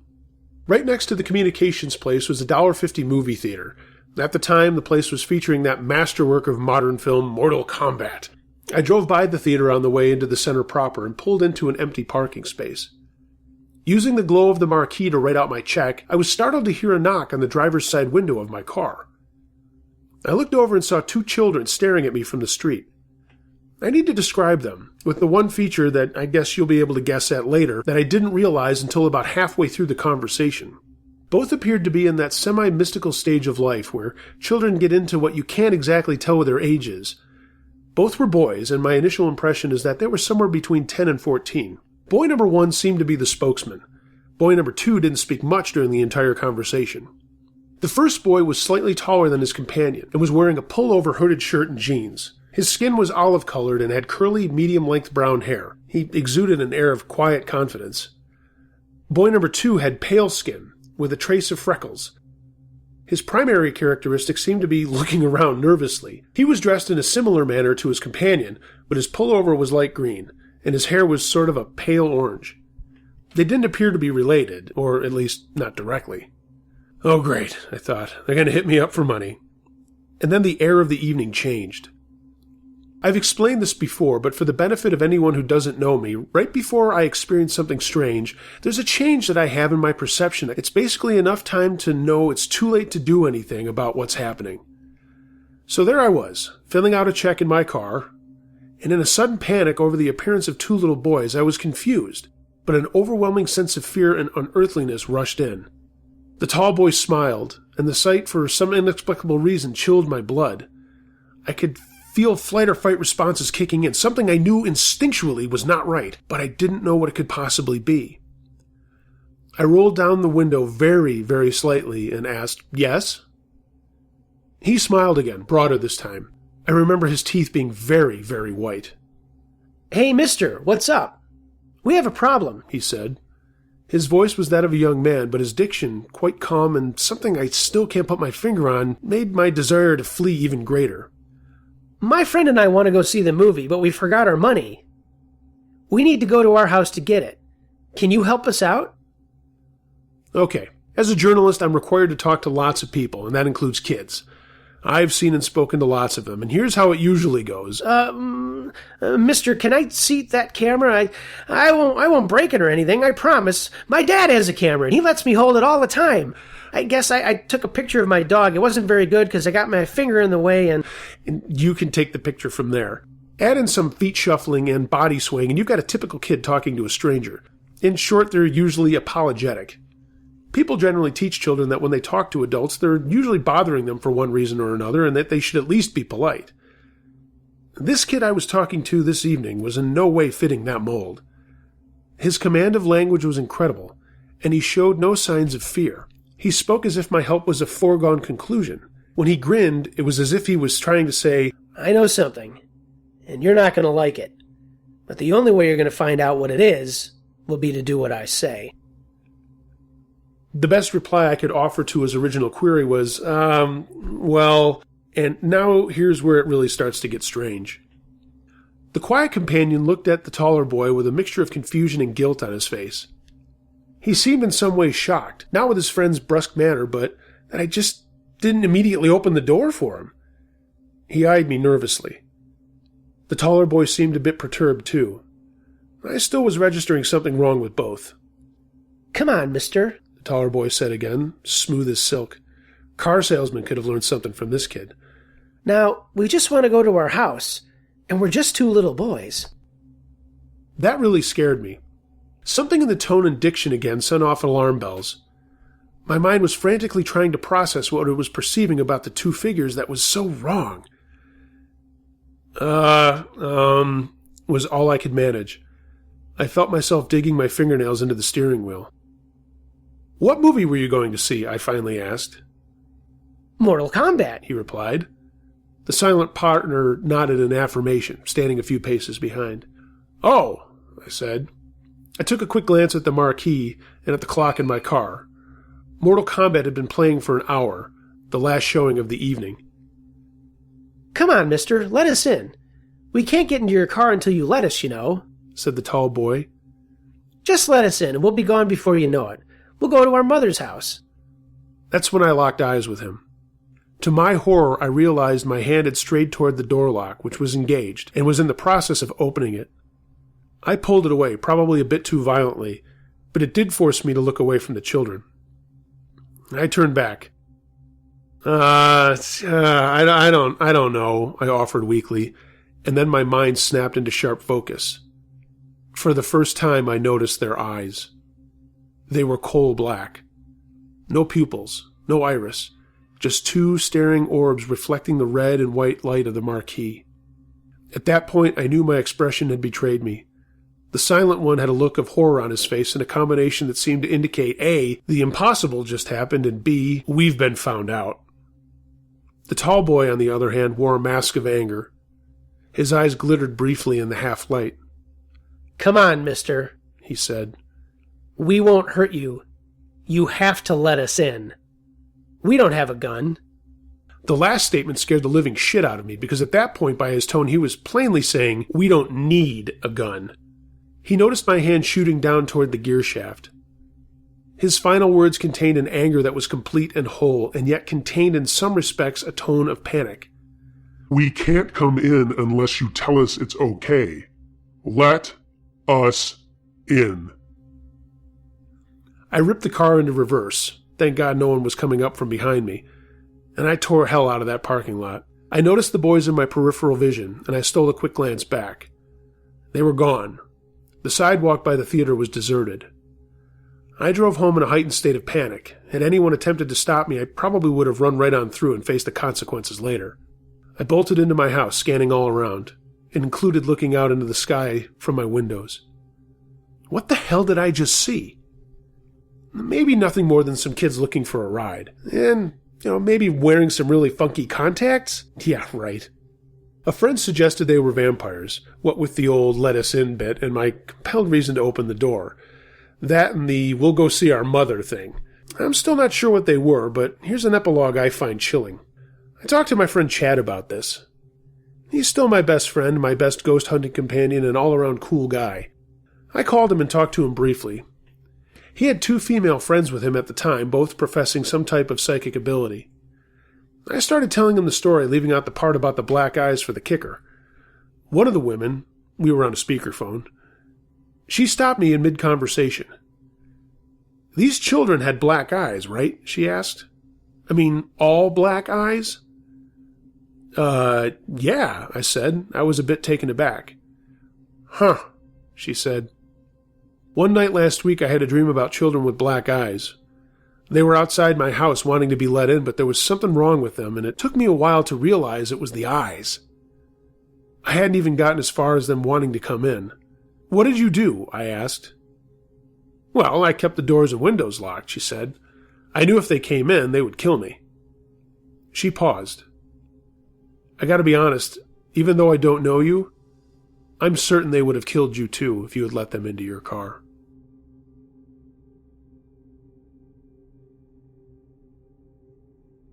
The stranger at my door. This happened about 3 weeks ago. I'm a slightly paranoid person as it is, and I'm glad I listened to so many scary stories about creepers because they probably helped me make a safe decision. I'm a small woman in her early 20s, and I live alone in an apartment with my cat on the 2nd floor of a building that I just moved into a few months ago. There are 2 doors one must enter to get inside my apartment. The first is outside, leading into the building, and the second is obviously my apartment door itself. Tenants have keys for the outside door, which has only one lock, but the actual apartment doors have both locks and deadbolts. Otherwise, any visitors must be buzzed in to be allowed inside. For some clarity, there are 8 apartments per building in my complex, with an outside door on either side of the building. Mine is closer to the back, and is situated directly above a currently empty apartment. My downstairs neighbor to the left is my age, the only neighbor I'm really close with, but she's often away staying with her boyfriend. This means that while I live technically near others, my apartment is slightly isolated. There's an outdoor light situated next to the door, but I noticed when I returned home that evening that the bulb had either broken or burned out, and I hadn't thought to contact maintenance to fix it, as it was late and I was tired. There hadn't appeared to be many others home in my building either, as the parking lot on my side wasn't particularly full. I was taking care of a few chores around 10 p.m. on a Friday night, running the dishwasher, folding the laundry. I'd had a long week at school, and I had arrived home probably an hour to an hour and a half before this. My cat was keeping me company as I puttered about. It's hard to hear much outside while the dishwasher is going, and I was generally distracted, but barely noticed a soft rustling sort of sound coming from outside my door. It didn't seem too strange aside from being repetitive. I really wasn't unnerved at this point, but being constantly anxious, I was too frightened of the dark to look outside of the window of that side of the building. This might very well have been totally unrelated, but I think it bears mentioning. Fast forward a little while, and I was standing at my kitchen counter working on a report on my laptop. Over the sound of the dishwasher, I heard a soft knock on my door, upon which my cat bolted for the bedroom. Unsure at first if I had really heard anything, I went still and waited for a minute. There it was again. Quiet, but a little longer and a little faster. This made me pretty uneasy, as it was late, but my first thought was that it might be one of my neighbors, so I approached the door quietly and looked out of the peephole.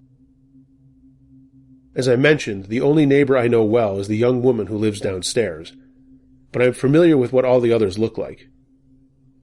The man standing outside was completely unfamiliar to me. Tall, wearing either a dark blue or black jacket. He was white, with dark hair. He didn't look too unusual, just unfamiliar. What was unusual, though, was how close he was standing to the door. Even distorted through the peephole, he was so close I would guess him to be standing square on the mat in the hallway, leaning his face in slightly and staring through the peephole back at me. There was an odd sort of energy in his stance, if that makes any sense. I immediately felt extremely unnerved and glad that I make very little noise when I walk. I backed up about 3 feet from the door and waited. I'm not totally sure how much time passed, but he probably stood there for a couple of minutes longer before I heard him go downstairs and through the outside door. I've had a neighbor from downstairs knock on my door in the evening before to ask me if I was experiencing a power outage, which he was. He brought his wife with him, probably to reassure me, and stood a reasonable distance back from the door after knocking firmly.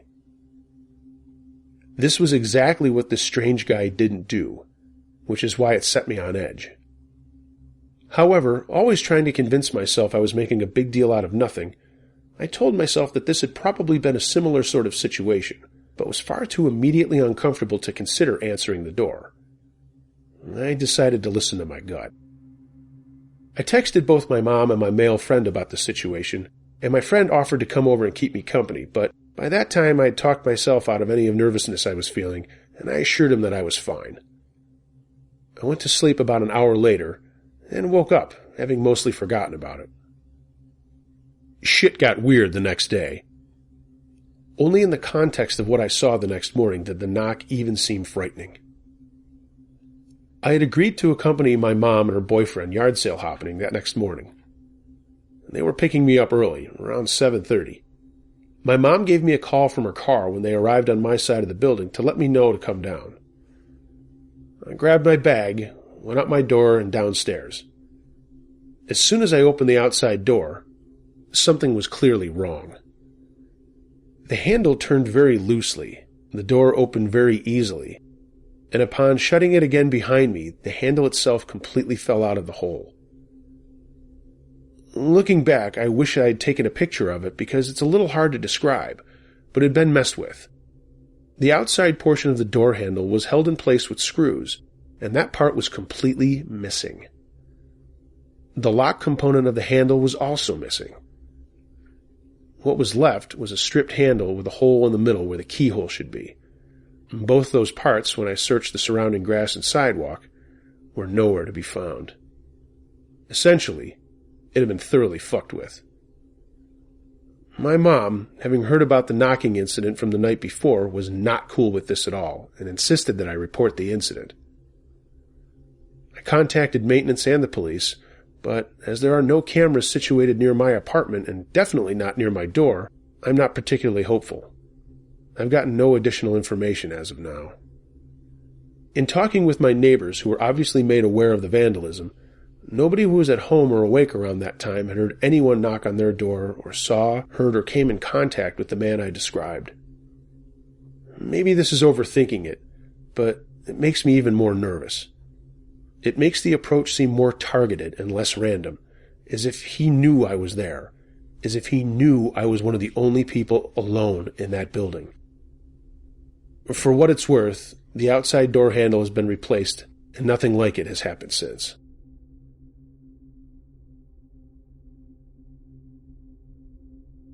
Was my high school haunted? Back when I was in high school in 2005, I was on the track team for my freshman and sophomore years as a distance runner. I would have done it for all 4 years, but I severely hyperextended my knee, which sidelined me. This story happened one night after a track meet when we returned to the school and the entire place was shut down. Even the night janitors had gone home. Before I get to my story, I'll give you a general layout of the high school building. When you first walk in, there's a huge mural on the wall right in front of you, and there were 2 doors on either side of that led to the auditorium. Further along on either side were stairs going to the top 2 floors. Farthest to the left was a short hallway and then the cafeteria. To the right, there was a really long hallway that went down the entire length of the building. It went past the teacher's lounge, auditorium, the old boys' locker room, which was now used by the theater as a green room, the coaches' offices and the distance learning room, through the new gymnasium, and then past the hallway leading to the new boys' locker room. Just as you went past the third entrance to the auditorium and the pop machines, there was a slight bend in the hallway where it went from carpet to concrete. If you stood near the distance learning room, you couldn't see the gym. And if you stood by the gym, you couldn't see the door to the distance learning room. We had gotten home late from a meet one night, and it was about 12:30 in the morning. When we pulled into the parking lot, it dawned on me that there was a major English essay due the next morning, and English was my first period of the day. I asked one of the coaches to go with me into the building into my second-floor locker to get my English book. He said he would just unlock the door and then lock it behind me so he could get home. When I came out of the building, it would lock behind itself. I didn't want to turn on any of the lights because it was really early in the morning, and the police had been keeping tabs on the school for any suspicious activity due to some recent vandalism. In hindsight, I should have turned the lights on. So what if I attracted a cop? My coach had let me in, and I was just getting a book from my locker. But I guess I was just young and stupid. I got to the second floor and was walking to my locker. The only light in the place was the light from the landing between the first and second floors, and these were just emergency lights and were kept on all the time. I avoided looking at the huge mirror down by the science room because it always creeped me out, and I have no idea why they decided to put a mirror down there that large in the first place. It was there when my father went to school, and he always told me that it creeped him out too. I got to my locker, grabbed the book, and had just started to walk back toward the stairs when I heard someone walking upstairs on the 3rd floor. I didn't think too much of it. Kind of put it out of my mind because I thought, well, hey, it's an old building. It's bound to have creaks and stuff. After all, the school was built in the 20s. To make sure I wasn't hearing things, I paused again on the 1st and 2nd floor landing. The footsteps were now coming down from the 3rd floor to the 2nd. I basically jumped the entire last half of the stairs and ran and then hid between some trophy cases on the 1st floor just to see if anyone would pass me by. The footsteps were now on the 2nd floor and sounded like they were coming down the stairs quickly. I bolted down the hallway, not stopping to look back, but when I got to the entrance of the new gym, I did pause to listen again. The footsteps were now running, and I heard them go from carpet to concrete. I looked back to see who or what it was, and while I could still hear the running feet, I didn't see anyone down by the pop machines where the carpet was. I freaked out and ran full speed out to my car. I looked around the parking lot. My car was the only one there. My hands were shaking so much that I threw the book down on the passenger seat and just gripped the steering wheel really hard. My eyes focused on the door to the gym to see if a student or a member of the school staff was coming out. No one did. I waited about 5 to 10 minutes to calm down, and in that time frame, my eyes never left that door. No one came out, and then I drove home. I asked my dad what it could have been, and I told him I had gone in there at about 12:30 in the morning in almost pitch blackness, and he said, "Holy shit, I wouldn't have even done that when I was your age. That place freaked me out at night." Thanks, Dad. The next day, I asked the principal's secretary if anyone was in the building after midnight, and she said that no one was ever in the building past 10 unless there was an emergency. The old high school building has been abandoned since 2008. The town built a new school that merged the 2 towns that the schools consisted of. I don't know who or what was in there that night, but it still creeps me out to drive past my old high school.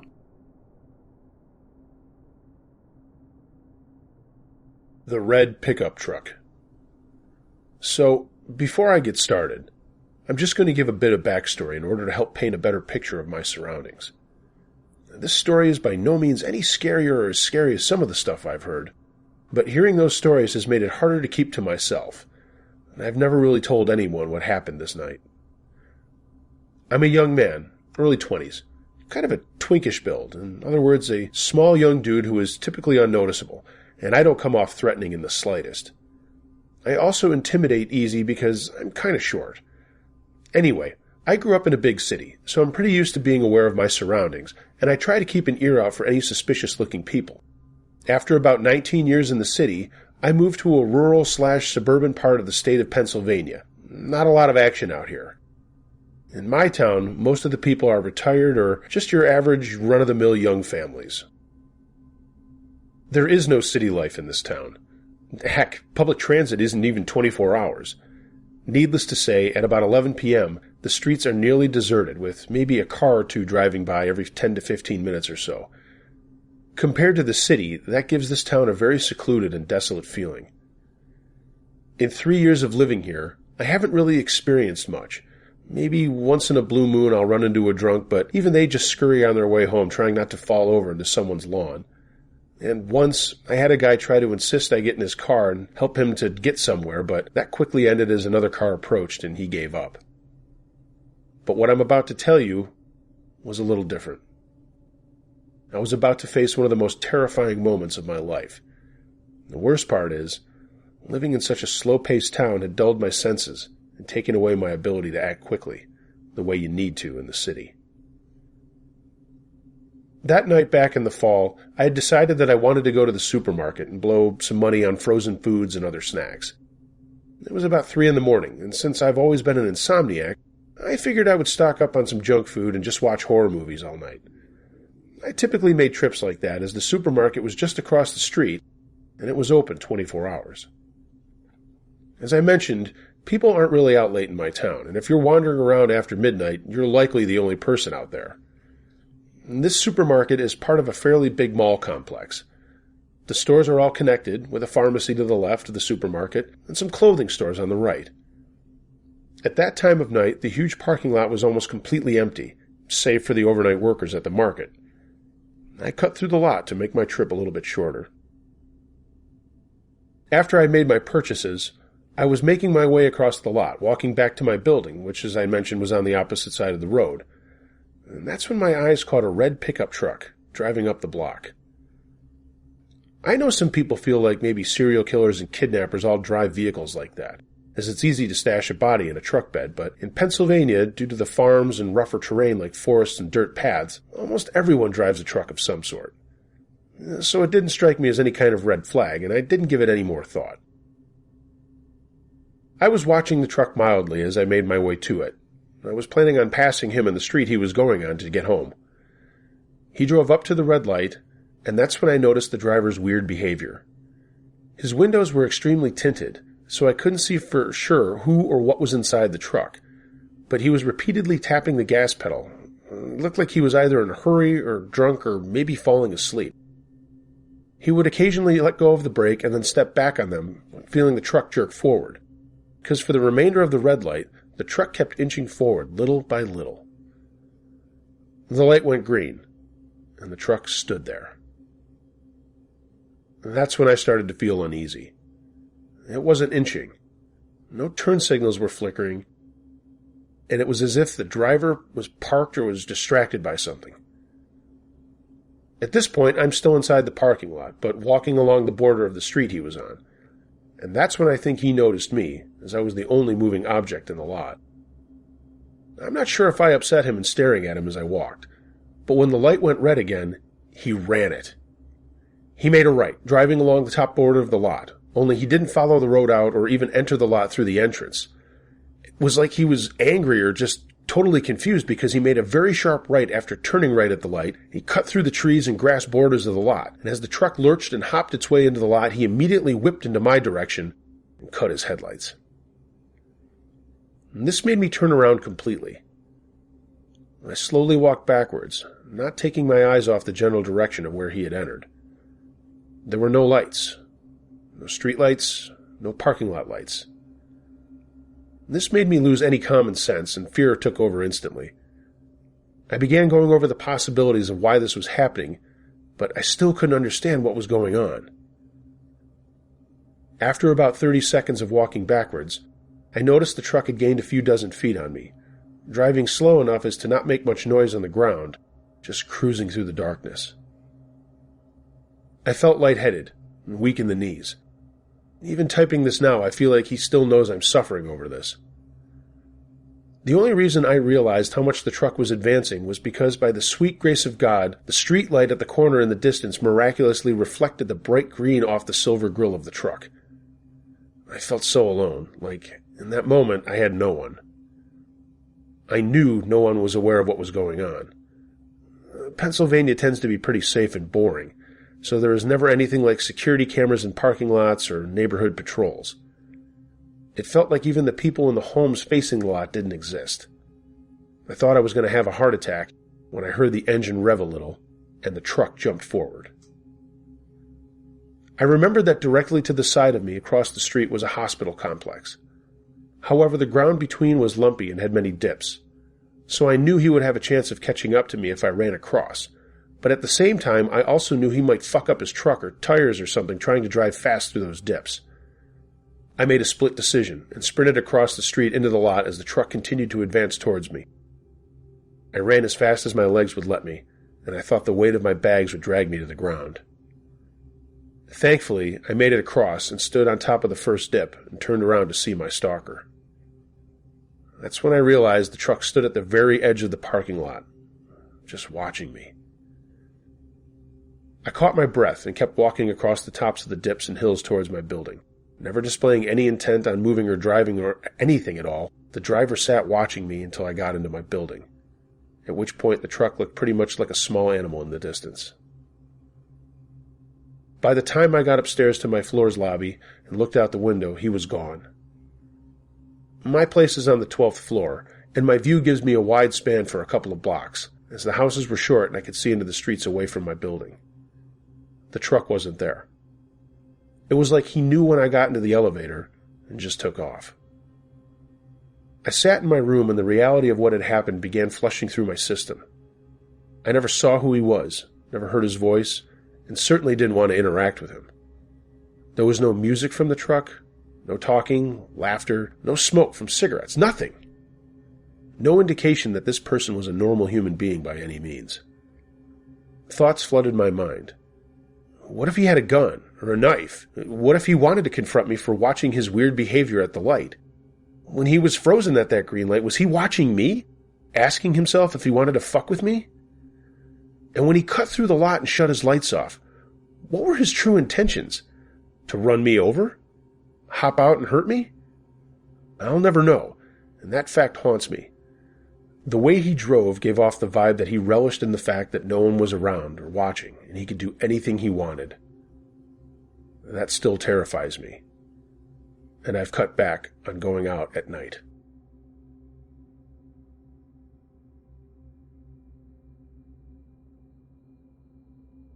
Helen's Bridge. I'm originally from Hendersonville, North Carolina, one of the first states in the U.S., and it has a lot of history. Some of you are probably familiar with some of our ghost stories, such as the Brown Mountain Lights, the Devil's Stamping Ground, and the Pink Lady, who resides in the famous Grove Park Inn. My experience involves a story in Asheville, North Carolina, a place called Helen's Bridge. Legend has it, a woman named Helen lost her child and, in her grief, hung herself from this bridge. The story tells of her wandering around looking for her baby and asking people who see her if they know where her child is. It's also said that if you go to Helen's Bridge and chant something like, "Helen, where are you?" you'll be able to see her with rope burns around her neck. And if you're mean and say something like, "Helen, you're a bitch," your car won't start for about a half an hour because she's pissed off at you. Anyway, here's my story. A few of my friends and I started really getting into the ghost thing about 1.5 years ago. We were looking for groups to join and researched the International Ghost Hunter Society, but realized it was quite expensive to join, so we just decided to go down the amateur route. We read as much as we could about our local stories and happened upon Helen's Bridge. The story intrigued us, and we got excited, and it wasn't too far away, so we went up there.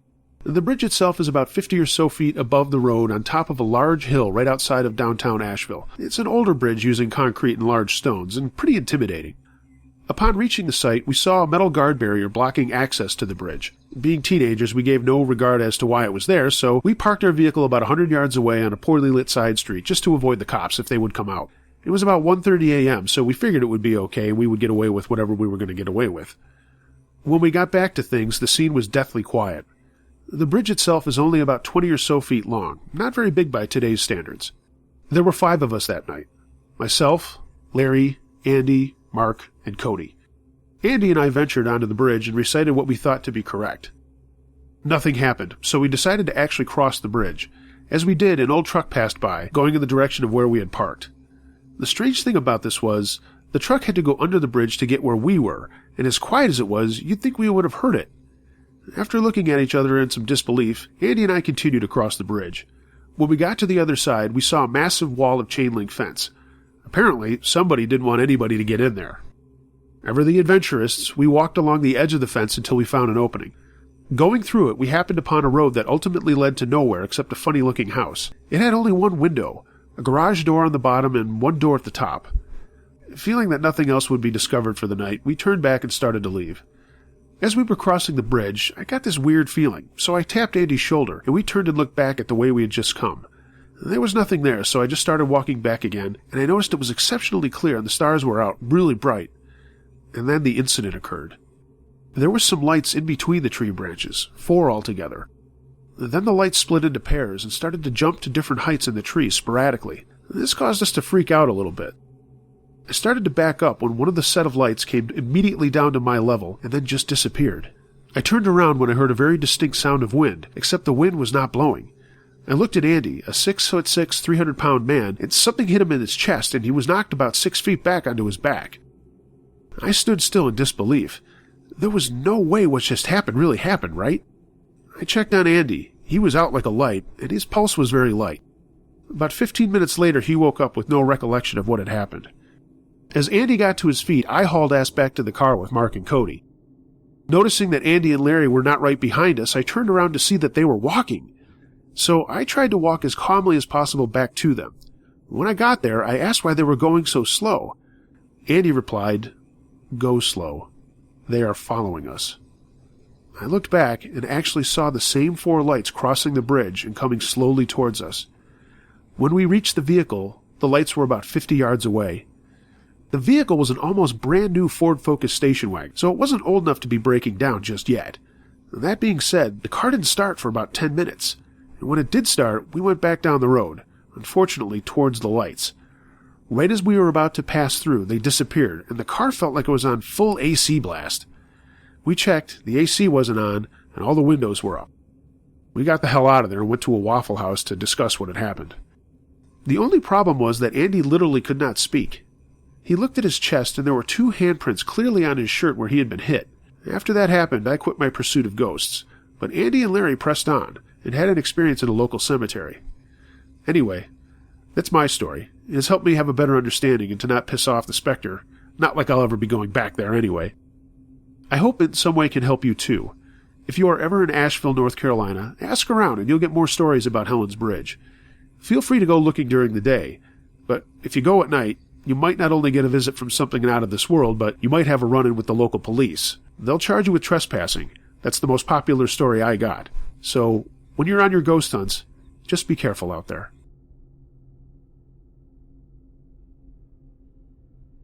The Devil's Passage. This encounter took place around 10 years ago when I was 15. I grew up in a place called Clondalkin, a small town just outside of Dublin, Ireland. The town is very old and started as a monastic settlement in the 6th or 7th century, and to this day still contains remnants of old buildings and infrastructure from that era. On the outskirts of town there is a huge park, which is frequented by many people daily due to its wide range of recreational facilities, such as fishing ponds, baseball fields, and playgrounds. It really is a beautiful park, and I'd spent many days there just hanging around with friends. However, like most old towns, Clondalkin is not without its urban legends. One such legend was about a section of the park known as the Devil's Passage. This legend states that there was a particular location in the park that contains a cursed tree and featured a lot of satanic worship. I won't go into too much detail about the legend, but you can read some interesting forum discussions about the place online. The origins of the legend are questionable at best, but having visited the supposed location, I can see exactly why such mystery surrounds the place. The Devil's Passage is partially enclosed by massive stone walls that creates kind of a courtyard feature, probably the remains of an old building. The last time I was at the location, it contained a large digger and piles of dirt like it was undergoing some sort of construction. At the back wall of the enclosure, there was a small grove of trees that contained the alleged cursed one. In reality, this tree was pretty weird looking. It appeared to be floating. The bottom of the tree was cut off, yet it was entwined amongst the branches of adjacent trees. Even though I always knew it obviously wasn't haunted or cursed, it still always gave me the creeps. Anyways, that's just a bit of context about the place where this terrifying encounter happened. On Halloween of 2006, my two friends and I thought it would be fun to spend the night at the Devil's Passage just for shits and giggles. We were all into the paranormal, and we could think of no better place to spend Halloween than there. Looking back now, it was a pretty fucking stupid idea. It was so remote and secluded in such a large park on a night when the whole city was out getting drunk and partying.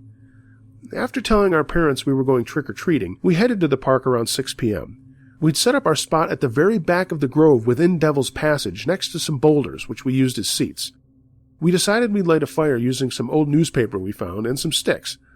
Looking around at all the empty beer bottles, burnt wood, and graffiti, it was clear that this place was a hot spot for underage drinking and debauchery. Thankfully, we were the only ones here on this particular night. Well, at least for the first few hours. After a short while spent sipping on beers that my friend managed to steal from his dad and puffing on cigarettes, we were visited by this middle-aged man. All of us panicked and started stamping out the small fire we had going. As the man approached, we could see he was wearing a formal black suit with white gloves. This man clearly wasn't a park ranger trying to kick us out. He had gray hair and a goatee. We yelled a "hello" over to him to see what he wanted. He just smiled and kept walking towards us. He told us not to worry and that we weren't in any kind of trouble. We asked him who he was and what he wanted from us. He said he was throwing a bit of a party at that location tonight and asked if we would like to stay for it. At first, my friends and I looked at each other with some disbelief. Was he joking? This guy certainly didn't look like the partying type, especially not the type to host a party in a park on a Halloween fucking night. We told him that it was probably best if we just headed out and that we were sorry to intrude on his party spot. He kept insisting that we stay, and he could offer us free booze and drugs. He even told us that there'd be girls coming that would love to fuck us. While his proposal began to entice my two friends, I was now starting to freak out. Why didn't my friends think it was weird that a middle-aged man was inviting a bunch of 15-year-olds to a party in the woods? After a few minutes of him trying to convince us to stay, it all became too intense for me, and I interrupted him, saying that we all had to go. My friends looked at me puzzled. "We might as well stay just for a few more drinks. It's not even 9, one friend said. I reluctantly agreed, but told them I'd be leaving by 10, with or without them. The more time we spent there, the more unsettled I felt. The man, who told us his name was Stuart, started asking us really weird and personal questions, like if we were virgins, and if we'd ever had sex with another guy, and even if we would be willing to have an orgy. There was something clearly wrong with this guy. He seemed normal at first, but the more he spoke, the more he revealed himself to be batshit insane. I don't know what this guy was doing there, but he definitely wanted us to stay for some reason. He kept telling us that the other partygoers would be coming very shortly with plenty of alcohol and drugs, but none ever arrived. It was as if he was stalling and trying to keep us there for as long as possible. Eventually, I grew tired of waiting around and wasting time with this creepy fuck. I told my friends that I was leaving and I'd see him later. As I began to walk away, Stuart became very anxious. He practically begged me to stick around. At first he was polite, playful even, joking about how I was letting my friends down and that I'd regret it if I didn't stay. When I refused again, the threats started to come. My heart sank. He told me that he'd kick the shit out of me if I tried to leave. His manner quickly changed from being friendly to downright aggressive. My friends finally started to back me up, and they told the man that if he was going to be a dickhead, they would also leave. That's when he took a knife out from the inside of his suit jacket and started brandishing it around and saying that nobody would be going anywhere. With a sudden surge of adrenaline, I picked up a big log from off the ground and whacked him across the head with it. I screamed at the top of my lungs for him to get the fuck away from us and dragged my friends by the arms and started running as fast as I could out of there. He chased us for a little while, screaming about his friends would intercept us on the way out, and they'd catch us. He eventually gave up his pursuit, and we managed to get out of there unharmed. To this day, I don't know who that guy was or what his motives were, but I will never go back to the Devil's Passage at night.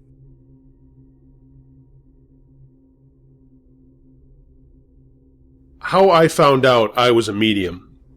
First off, I am a 38-year-old female, but this all happened to me when I was a child. For a little backstory, the women in my family have always been psychic, and I was no exception. When I was 9 or 10, my grandmother, who lived with us, needed to be moved from the basement bedroom to the one on the main level because of knee surgery. This meant I had to move down to the basement, and this was also where my brother's room was, and he wasn't so happy about having me come down there. Now this is where the story really starts. I had only been downstairs for about a week, and I thought I saw my brother going around the corner to the bathroom. I really didn't think that much about it until I went upstairs and saw my brother sitting at the kitchen table eating a snack. I then asked, "Weren't you just downstairs in the bathroom?" He answered no, so I just shrugged it off as my mind may be playing tricks on me. About a month goes by and everything was normal. Then I was down getting something from the basement and I saw a man in the bathroom. I screamed and ran up the stairs like a shot. I told my mom what I saw and she said, "It's okay, don't worry about it, everything is okay." So I put it out of my mind. Another 3 months go by when I see him again, and this time I also hear him laughing, this high-pitched cackle. I freaked out, started to cry, and ran for the stairs again. Now my mom knew what I had seen, and again she told me, "Don't worry, he won't hurt you." That was when my mom told me his name was Adam, and he was a guide and spirit friend. So the next time you see him and he tries to chase you, just stand your ground and see if he doesn't change his tune, she told me in her Midwestern way. About another 6 months went by before I saw him again, and he saw me too. He started to cackle his cackle, and I started to cry, but this time I didn't run. I just stood there crying, and then his face softened, and he spoke to me for the first time. Shh. It's okay. I'm sorry. I was just playing with you. Just relax. Stop crying. I then stopped crying and said, "Well, why did you chase me?" Right then my brother walks down the stairs and says, "Who are you talking to?" I looked back, and the man was gone.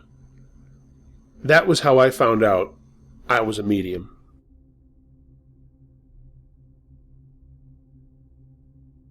The construction site. Before I start, let me give you a description of where I live.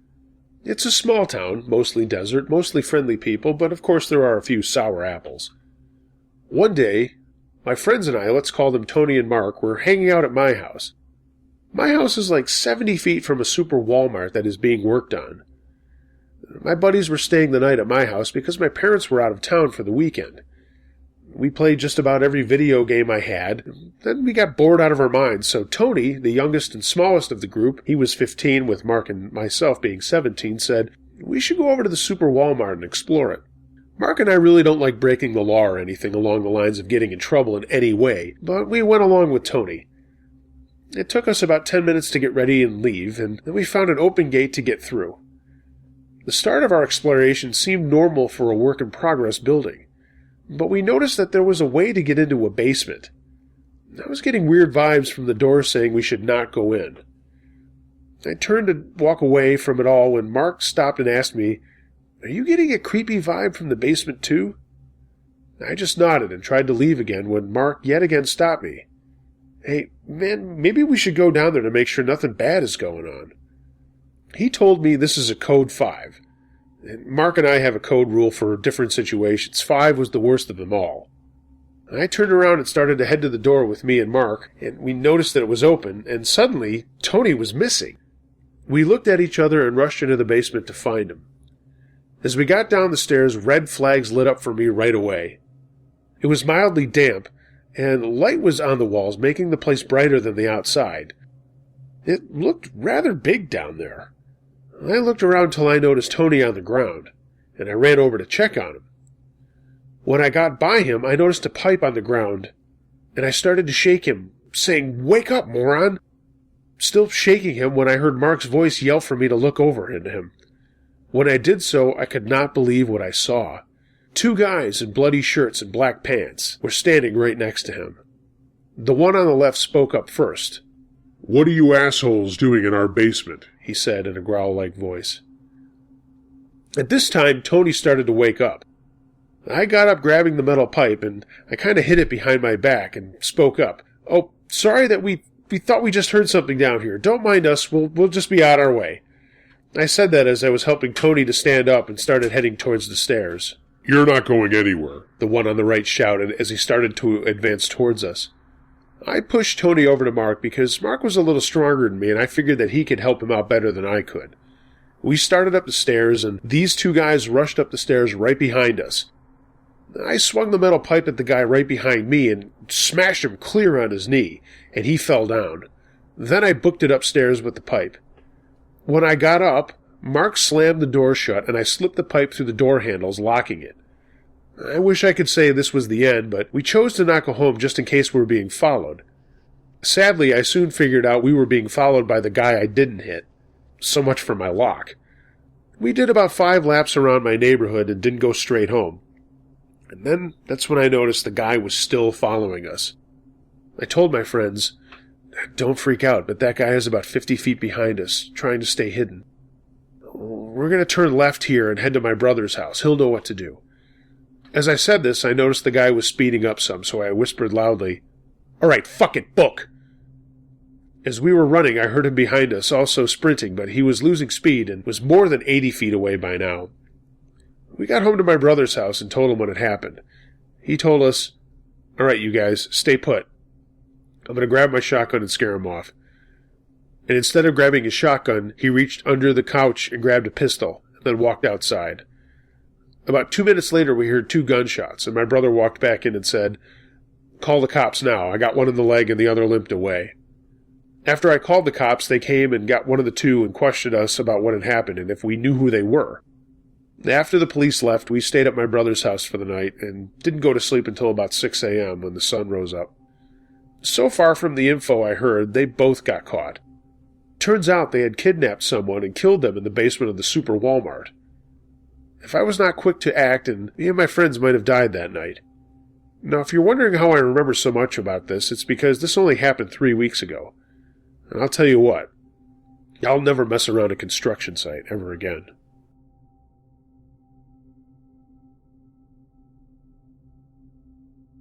It wasn't my dad. This happened to me when I was 6 years old. It was my first paranormal experience, and it truly sounds like a badly thought up one, but let me assure you that it was by far the most traumatic thing I've ever experienced.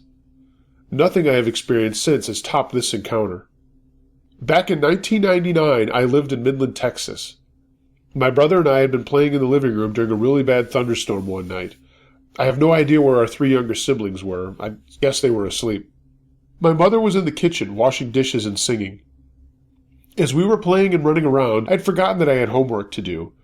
I told my mom I needed to get my backpack out of the car and headed to the door that went into the garage directly behind her. She just nodded and kept singing her songs and told me to be sure to close the door behind me.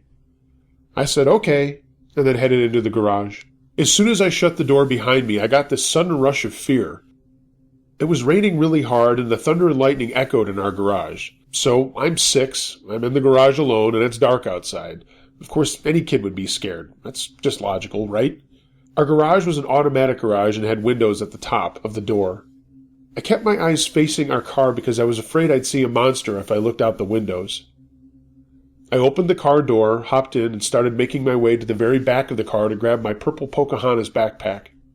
As I was making my way along, the fear I was feeling intensified, and the atmosphere started to feel really uneasy, like I was in danger. It's weird and hard to explain, but it seemed like every second that passed, this uneasiness grew. I kept my eyes looking down, grabbed my backpack, and started to pick up the pace to get out of the car and get back in the house. I hopped out, slammed the door shut, and started speed walking to the door.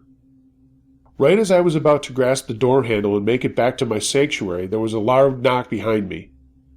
I panicked, and I still don't know why, but I turned to see who was there. It was my dad. Let me give you a little backstory about my dad. At the time, he used to be a truck driver and would be gone for weeks at a time and home for a few days because he was a workaholic. So all we could do was have the short phone conversations with him because it was back when you had to buy minutes and it was more expensive than it is now. When he would come home, it was always hugs and kisses when we saw each other and lots of I love yous. He may have been gone a lot, but when he was home, he was an awesome dad and would take us everywhere, our favorite place being Discovery Zone. He would chase us through the tunnels and pitfalls, and we would have a blast.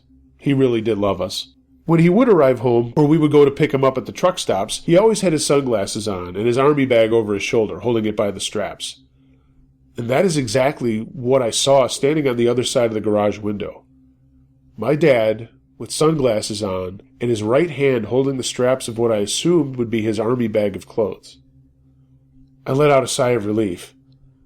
Oh, it's just Dad, I thought to myself, and the biggest grin came across my face. The atmosphere remained the same, but when I saw my dad, the fear eased. But he didn't smile at me like he usually did after being away from home for a long time. And he didn't speak. He just looked emotionless. He then began pointing with his left hand. No smile, no emotion, only pointing to something. I started looking for what it was. I pointed to a box on the floor. "The box?" I asked. He shook his head as if to say no, and kept pointing. I pointed to several other things, and he patiently mentioned a no once again with a head shake. I finally looked up above me beside the door behind me. The green glowing button. The one that opened the garage. I pointed to the button and looked at him. "The button?" I asked. He nodded his head in approval and motioned for me to push the button. I was about to do it, and suddenly the feeling of danger and fear came back over me, even more overwhelming than the first time. Something was wrong, really wrong. A voice in my head told me to not open the garage.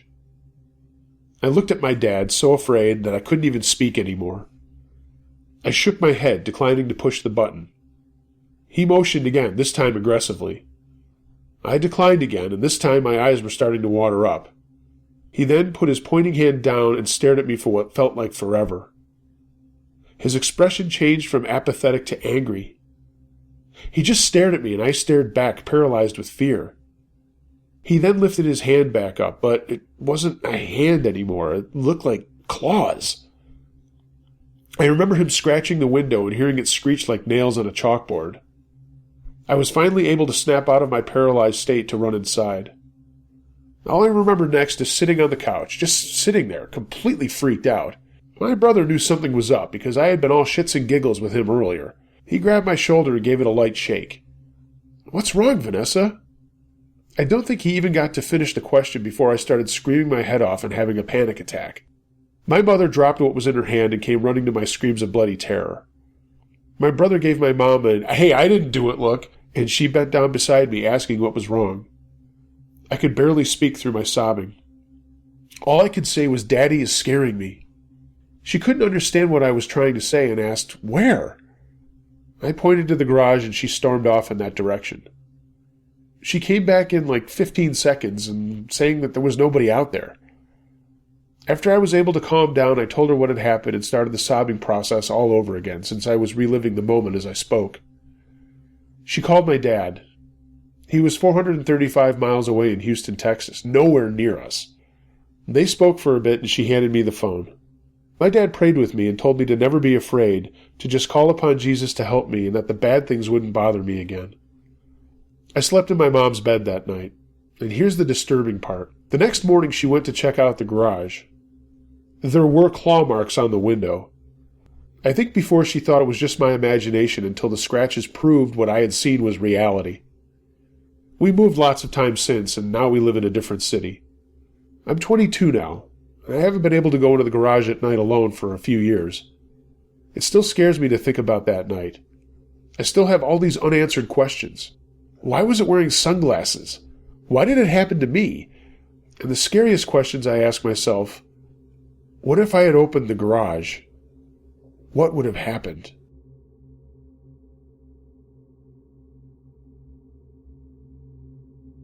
The Abandoned Church. This happened around the summer of 1987, and it was completely weird. My best friend Renee and I had borrowed my mom's car to cruise for the day. Living in a small town, there's really nothing else to do for fun. While cruising some back streets of our town, we sort of just followed the road around. The road we were on was not one that I was familiar with, and soon it turned from asphalt to dirt. We just kept driving, singing along with the radio. We had the windows down, letting the wind make a mess of our hair, just having fun. Before we knew it, we had passed an old abandoned church. And curious, we turned around and went back. We parked the car and began the task of checking things out. Upon closer inspection, the church didn't look abandoned. There weren't any weeds, no broken windows, and the inside was spotless. Now, this may not seem odd, but being where we were and given the fact that the church was almost empty, we got kind of spooked. You see, all we found in the church was a medium-sized crucifix. It was sort of laying on the floor like it had fallen from the wall. Renee was into the paranormal and such and decided it would be a cool thing to hang in her bedroom, so we held on to it while we explored the rest of the church. There were a couple of Sunday school rooms, perfectly kept, a tiny bathroom, also neat as a pin. At this point, we began to feel as if someone was watching us, so we decided to make a quick exit. Renee and I drove around for another hour or so and then headed back to my house. She spent the night and went home the next day taking our find with her. Thank God, that crucifix was giving me the willies. 2 days later, I related our discovery to my friend Hugh, who was enthralled by our outing and wanted to go back and check out the church for himself. I agreed to go along for the ride because he didn't know where it was. We arrived at the church, parked and got out of the car, and immediately I felt a presence, like someone was watching us again. I was ready to get the hell out of there.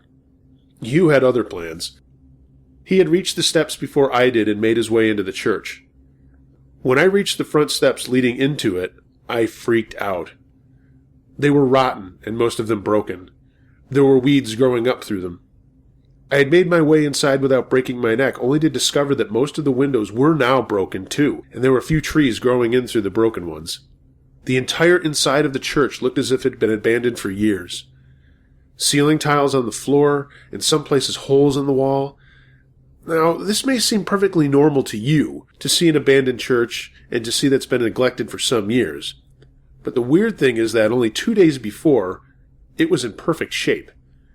I'm not a rocket scientist, but I know that it takes longer than 2 days for a building to get in such a state of disrepair.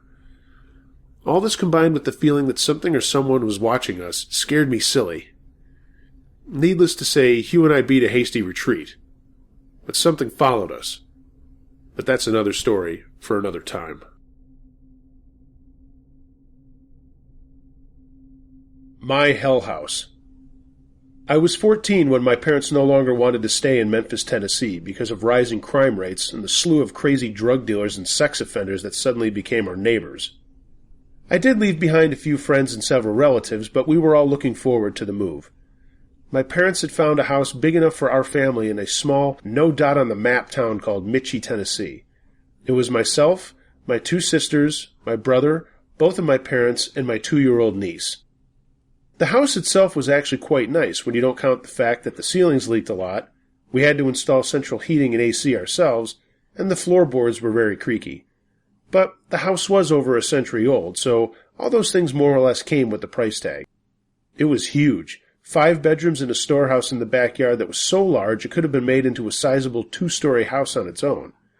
However, pretty packages often come with nasty surprises, and this particular house was no exception. Everyone moved into their respective rooms. My brother Randall, parents, my twin sister Riley were downstairs. My oldest sister Mandy and her daughter Alice took the room across from mine upstairs. Neither one of us stayed up there for long. I remember the first night clearly. The only thing in my room was a mattress, an old TV, a VCR, and a box of VHS tapes. Of course, the house was pretty creepy to begin with at night, but I chalked it up to me just being in new surroundings. Nothing else strange or anything like that. Boy, was I wrong. I spent most of the night watching old movies, but eventually decided to go to sleep and turn the VCR off, but I left the TV on for light. I don't like not being able to see anything if I'm in a place that isn't familiar. Things started out okay, and I was almost asleep when I heard it. A dry, nails-on chalkboard scraping sound against the back wall. For a short time I just decided it was the wind, but then there was tapping. It was faint at first, but grew louder, till there was no way I could say I wasn't hearing it. Then leveled out, a steady tap-tap-tap that lost its rhythm every now and then. I didn't stay up there, I'm not going to lie. After the first night, I took my mattress downstairs and started sleeping in Riley's room. And this was nothing new. We'd shared a room ever since we were little due to restricted space and too many people. The second night, I slept a lot better. Riley, however, did not. She had just crawled into bed when a soldier stepped through the wall closest to the hallway. She watched him as he paused next to where I was sleeping, seemed to look off in the distance at something before continuing on his way out on the opposite wall. My sister immediately jumped over to my bed and woke me up, explaining in a rush what had just happened. I didn't go back to sleep, but she passed out sometime later. We told our mother about it the next day. She's more accepting of the paranormal. My father, however, thinks it's all bullshit, as did my older brother. She didn't seem too worried about it, but looked up different pictures of soldiers to see if my sister could point out what type it was. Riley pointed out a Confederate soldier, the exact kind that fought on the Shiloh battlefield, where our house was located. There were 2 other soldier incidents, but I'll get to those later. These 2 incidents were the first to take place, and there were so many others. Among regular occurrences, there were doors opening and closing, footsteps, strange smells and noises, and electronics going haywire, even working after being unplugged. My niece Alice would suddenly cease play or other activities and stare into an area of the room and then begin to scream unconsolably. She would cover her eyes, and no matter what we did to try and make her feel better, she wouldn't stop screaming. This stuff happened over and over. On some occasions, people that we invited over that had never been in the house would ask who the little blonde girl on the stairs was. There were 3 problems with this. The girl they described was 5 or 6.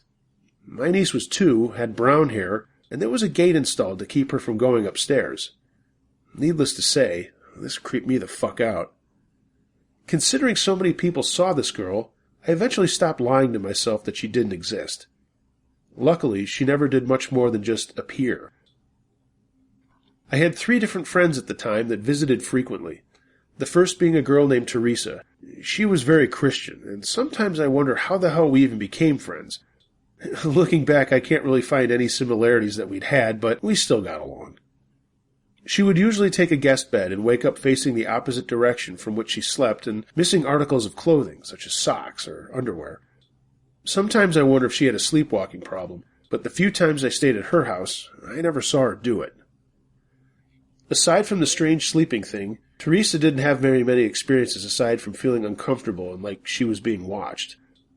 This surprises me beyond belief, but I'm going to just digress on that point. The second friend was Judas. I don't think he was very comfortable in the house either, but he never really specified one way or another. He visited the most out of anyone because he lived closest. Hell, he practically lived with us at some points and could just walk in the door without knocking whenever he wanted. We welcomed him, but at some points I don't think the house did. I remember one particular day that he was questioning my beliefs on the upstairs room. Nobody in the house wanted near it. My brother had moved upstairs, but he had taken the other room. Another interesting fact, whenever we tried to take cameras upstairs to take pictures, the batteries would die. Needless to say, we avoided it like the plague. It just felt wrong up there. I decided we were going to have a test, so to speak, and sometimes I regret going through with it. But at the time, we were stupid teenagers, and stupid teenagers do stupid shit. I led Judas to the upstairs room and told him to stand in the far back right corner. He did, and I told him to stay completely still while I turned the light off. We stood for almost a full, uneventful minute. I was about to turn the light back on when he started freaking out. This was disturbing in and of itself because Judas wasn't the type to just lose it. I turned the light back on, and he moved to sit on the bed we had up there. We kept it as a guest bedroom, and our guest hated us for it. I moved to sit next to him. He explained that something had grabbed his neck, and when I looked, there were red marks all around it. I'd been watching him from the doorway. He hadn't done this to himself. We were both spooked, and from then on never went back in that room. The third and final friend was Kelsey.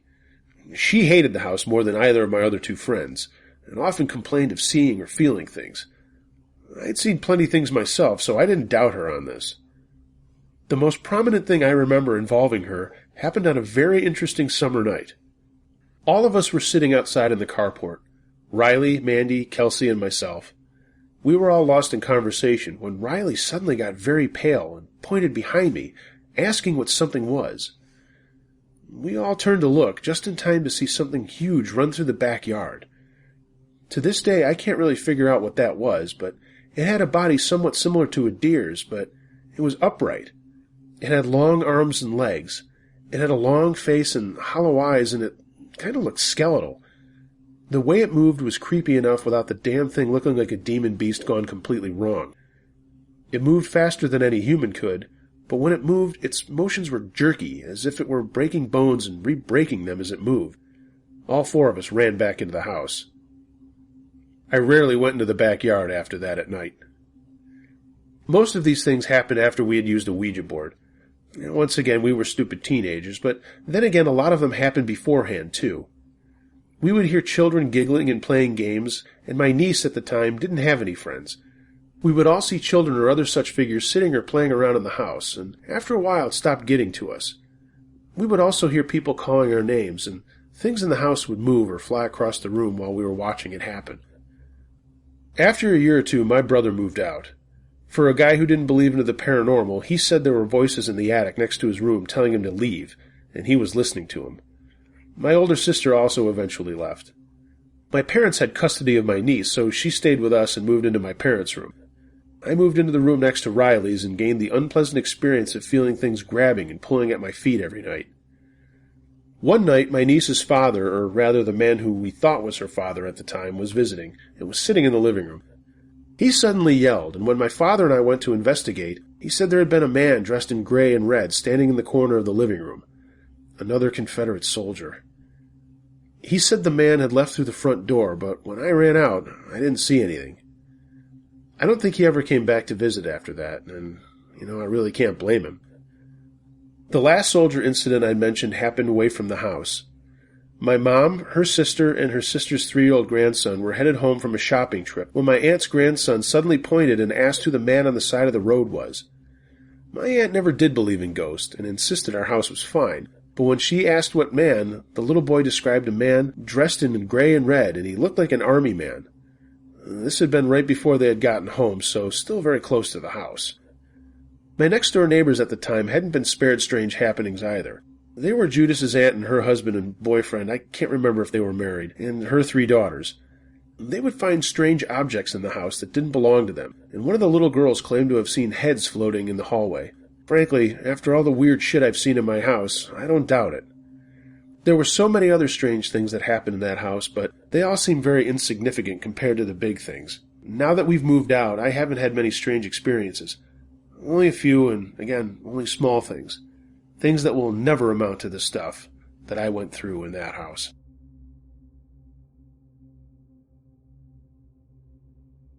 Santeria boyfriend. This story is about Santeria, a religion with influences of both voodoo and Catholicism. It originated in the Caribbean, when slaves who were brought over preserved aspects of traditional African religions, but masked them with symbolic Catholic saints so their masters wouldn't know. My ex-boyfriend, who practiced the religion, tapped into some deadly evil spirits, and I fell victim to them, nearly lost my life. This was the most frightening thing that I have ever experienced. I dated someone from Latin America back in 2004. I'll call him Juan to protect his privacy. I broke up with Juan after around 2 months because we had nothing in common, plus he was extraordinarily immature. I felt like we weren't meant for each other and wanted to end things before they got serious. We were only 21. I knew he was Catholic, but never knew why he had a rock relic, maracas, sacrifice stuff, a sacred stick, and color beads that I was never allowed to touch. I asked him about it, but it was something he always kept to himself. A year later, he came back to the States and called me out of the blue, saying he couldn't forget me and was still madly in love. He was really sweet and seemed sincere. I told him for about a month to move on, but he called me religiously 3 times a day. Hesitant to give him another chance, I talked to him on the phone 2 more months, till I was convinced that he'd matured a great deal. So, since he was then living in Arizona, he convinced me to fly out to visit him. He said he wanted another chance. I told him we'd talk and spend time and we could see. So when I flew out there, he was staying at a friend's apartment. The friend was a pro athlete and was gone for 8 days, and it was just Juan and myself. I had a completely open mind about things, and I really wanted them to work out. The summer before, while we were dating, Juan had lived in a different state in this really creepy old apartment that had once been a school about 60 years ago. It had been converted into apartments. It was always dark, and his old roommates, these 25-year-old guys, always said they saw ghosts of children running in the halls and then vanishing through solid walls. During the 2 months we dated, when I was alone in the apartment, I did hear things, but I just assumed they were old boilers or just my imagination. It had never occurred to me that ghosts even existed, much less that ghosts surrounded him and the apartment. I found that out when I flew to Arizona.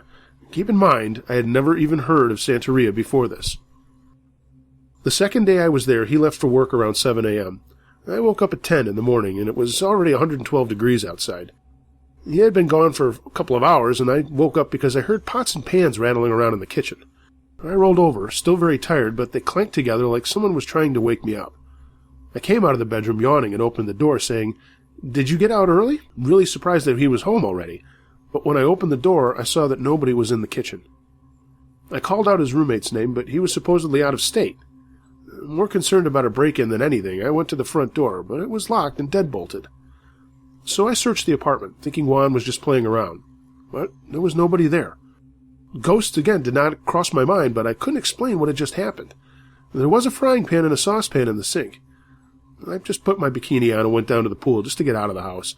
But even laying on a towel, the beach chair burned my skin, and the pool water was hot like bath water under the dry Arizona sun. I couldn't take the heat anymore, so I reluctantly went back inside the air-conditioned apartment. Juan got home around 1:30, and I was watching a movie. He had this really weird look in his eyes, like hatred in its purest form. I felt like it wasn't him at all. He asked me why I hadn't done anything that day, why I was so lazy. I said there's nothing I could do besides swim. He said there was a mall 10 miles away. I told him, Juan, I don't have a car. In 112-degree heat, there weren't too many options. He said I was lazy and I should have walked. Keep in mind, this is pretty much in the middle of the Tucson desert. He then added that eating sherbet for lunch would only make my thighs bigger. This wasn't him. I don't know if he was possessed or not, but he didn't even remember saying any of these things later on. It was almost like something had taken over the sweet person I once knew. He ended up making me cry, and that's not an easy thing to do.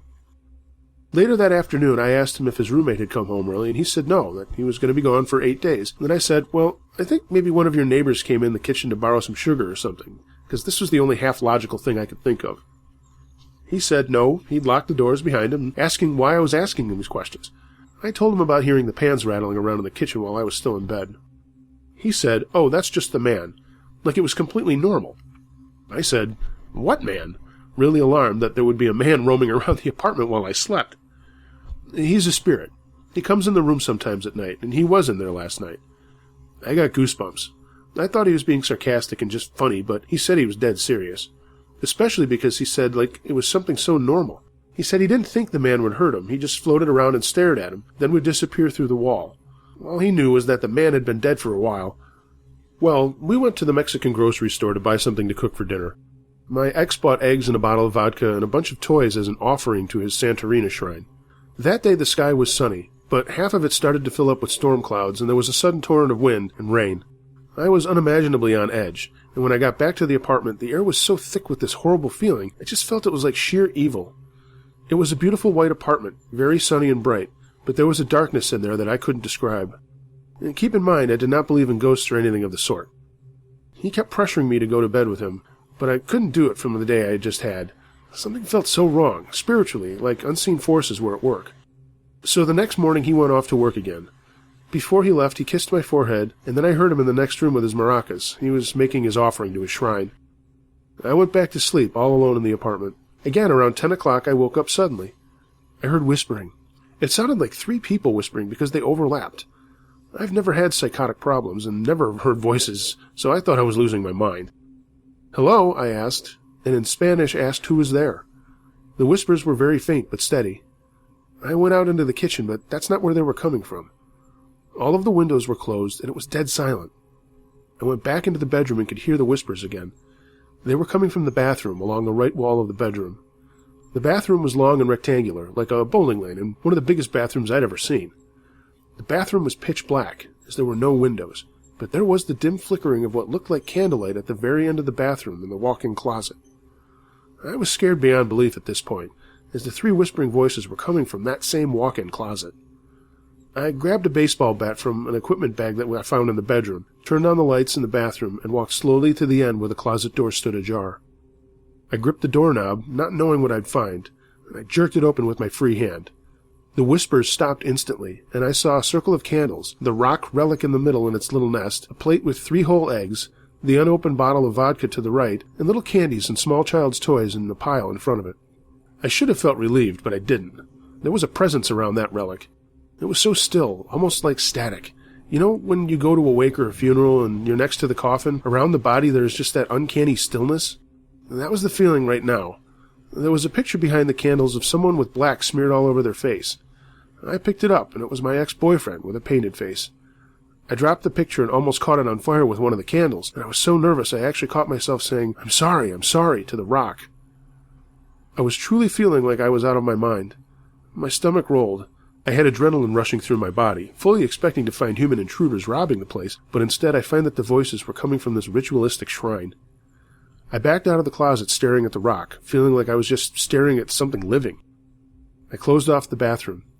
That day while I was cooking lunch, Juan just started suddenly being so hateful to me. He had asked if I had touched his rock or his beads, and I said no. He kept his Santeria beads rolled up in a towel on the top shelf of the closet. They had evidently been moved, but not by me. He freaked out over it. Then he went on a rant calling me fat, and then when he made me cry, he said I was ugly when I cried, so I should stop immediately. Then he tried to hug and kiss me, and I fought and pushed him and pounded him away until he let me go. He looked at me and said, "You really are crazy." Within literally 5 minutes, he denied ever saying anything to me that was negative, and asked why I was crying, as though something had momentarily come over him. I was beside myself, like I was living in the Twilight Zone. I went out on the balcony to call my best friend, but the 116-degree was just suffocating. I called her anyway. My hands were shaking, and I wanted to go home. I was so terrified, but home was across the country. She told me to get along with him as best as possible and hang in there. There was no telling what he might do, especially because he had been so sweet all summer over the phone, convincing me he loved me just to get me out there. My mom beeped in on the call waiting, and I wiped my tears away, because I didn't want her to hear me freaking out.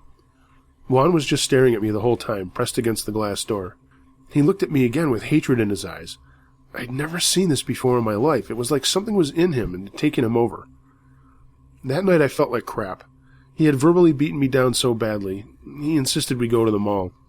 He took me to a jewelry store to look at engagement rings. I was afraid to say no, because I didn't know if he was crazy or possessed or what, but I just was indifferent. My eyes kept welling up with tears, and I refused to talk to him.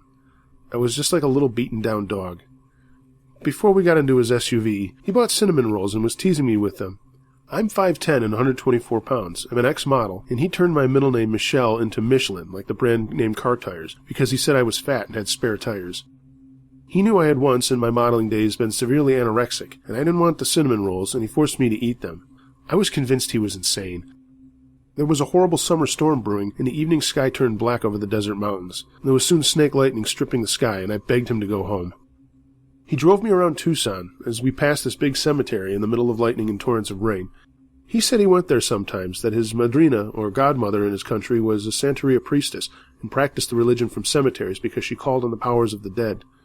He called her daily, and always had put her over me the whole time we dated.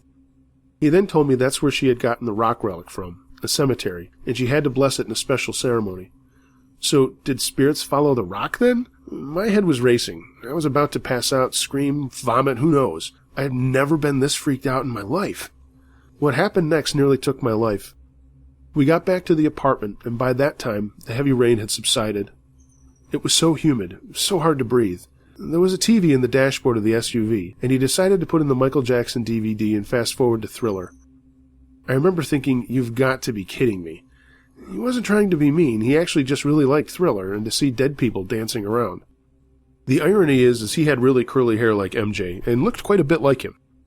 He wanted to watch it, and I wondered why he preferred a pitch-black, stuffy concrete garage to just going inside and watching it. He started chewing tobacco, a smell that still freaks me out to this day because it reminds me of that night. We pulled into the tiny cement one-vehicle garage of the apartment. It was so small there was only room enough to open the vehicle doors. It was like a vault. He put the garage door down. The SUV was still running. After about 60 seconds, he said how we were going to watch the whole DVD. I asked him to turn the car off, and he asked why, and I told him about carbon monoxide poisoning. He laughed and told me I was stupid, that a human being couldn't die from that. I reached for the keys to turn off the ignition, and he grabbed my wrist before I could touch them and said, "You've got to be smart, Mammy. Stop being so dumb." By this time, about 3 minutes had gone by. The heat was suffocating, and I knew we would die if we could not get out of this garage. It had no ventilation, and the SUV was huge and put out a lot of exhaust. He had locked us in. Looking around, I unlocked the door, popped the garage door button, and crawled out before he could put it all the way back down. Then I ran up the stairway to the outside door of the apartment. He followed me very slowly. He was extremely intelligent, and there was no way he wouldn't have known about carbon monoxide poisoning. Furthermore, it was nearly 100 degrees, and there was no reason to watch a DVD in a tiny closed garage with a vehicle running in the Arizona heat. The only thing I could think of was that he knew I'd never stay with him now after he'd mistreated me on this visit, especially after I couldn't even bring myself to look at wedding rings. I thought maybe he figured if he couldn't have me, nobody could. What happened next, I'll never forget. He turned nice again after his Santeria ceremony, and he insisted that we go to the pool. It was foggy and humid, and everything was soaked from the storm. It was very dark, so I didn't really want to. But my alternative was to stay alone in that apartment with those whispering things and the dead spirit man floating around. So I reluctantly put on my suit and went with him. He swam laps in the dark, and I watched from a poolside lawn chair as clouds covered the moon. I kept complaining that I felt this huge pressure in my chest, that it was hard to breathe, and he didn't care. I got to the point where that I couldn't catch my breath at all. There was a strong wind, and I heard a rumble of thunder again. It began to rain lightly, but then the rain picked up, and I told him I wanted to go back inside. He acted like I was annoying him, so he dried off and we walked back through the complex. When we got to the base of the outdoor steps to go up to the apartment, there were hundreds of yellow flower petals soaking wet and scattering the ground, like someone had just ripped 50 or 60 roses apart. I stopped dead in my tracks.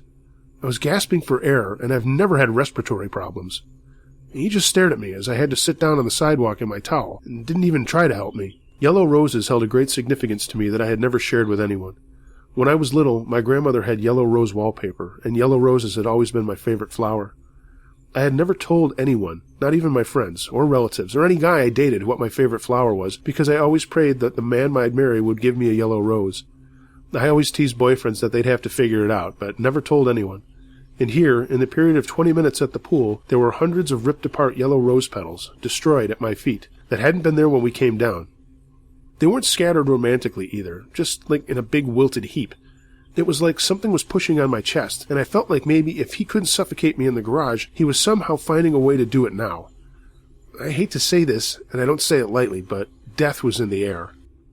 The storm started again, and after the garage incident, the cemetery, the whispering, the dead man floating around the apartment, and the hundreds of dead rose petals, I was ready to run away. But I was in the middle of the desert with an oncoming storm, and there was nothing I could do. That night he went into the closet with his maracas. I acted like I was exhausted, mainly because I couldn't stand to face the hellish reality I was living in. It was my last night there, and I just had to survive. He stared at me for nearly 2 hours as I slept, and I wondered what he was thinking, especially since he had just finished some kind of ritual ceremony. The next morning, before he took me to the airport, I once again looked in the walk-in closet. There were yellow candles and a jar of honey in the corner.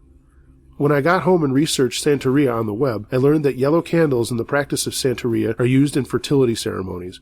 Or you could cover a yellow candle in honey and inflict suffering and bodily harm through the spirit world on a desired person. I felt a chill go down my spine. Had that been what he had done before we went to the pool? Had he planned an accident in the water when I couldn't catch my breath? He had been angry that I didn't want to get in the water. My second thought was that since he had been trying so hard to be physically involved with me all week, but I wouldn't, and thank goodness, maybe he was really doing a fertility ceremony. I was confused. I think he was either trying to trap me into a relationship or destroy me to make sure nobody else ever had me. The last time I talked to him, when I was safely thousands of miles away, he had no recollection of locking me in the garage with the SUV running, and still held that he had nothing to do with the torn-apart yellow roses. But there's no way that he could, that anybody could know about my love for them. Only perhaps the spirit world. His erratic behavior was one thing, and I would not necessarily thought it was spirit possession, except that I knew him, and that wasn't him. Plus the spirit man, the whispering, the attempt to kill me in the garage, the respiratory attack, the roses, there was some evil entity at work here. Coming home, I was thankful to have escaped with my life. As a translator by trade, I have since known other people who practice Santeria, who are totally normal and some of the happiest, funniest, and sane people I've ever met.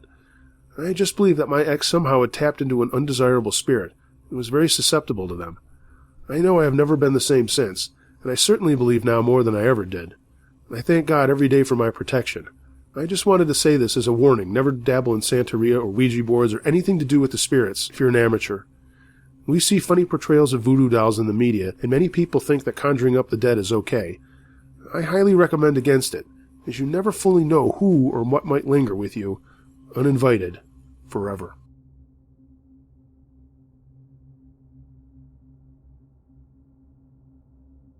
Was it pure evil in the night?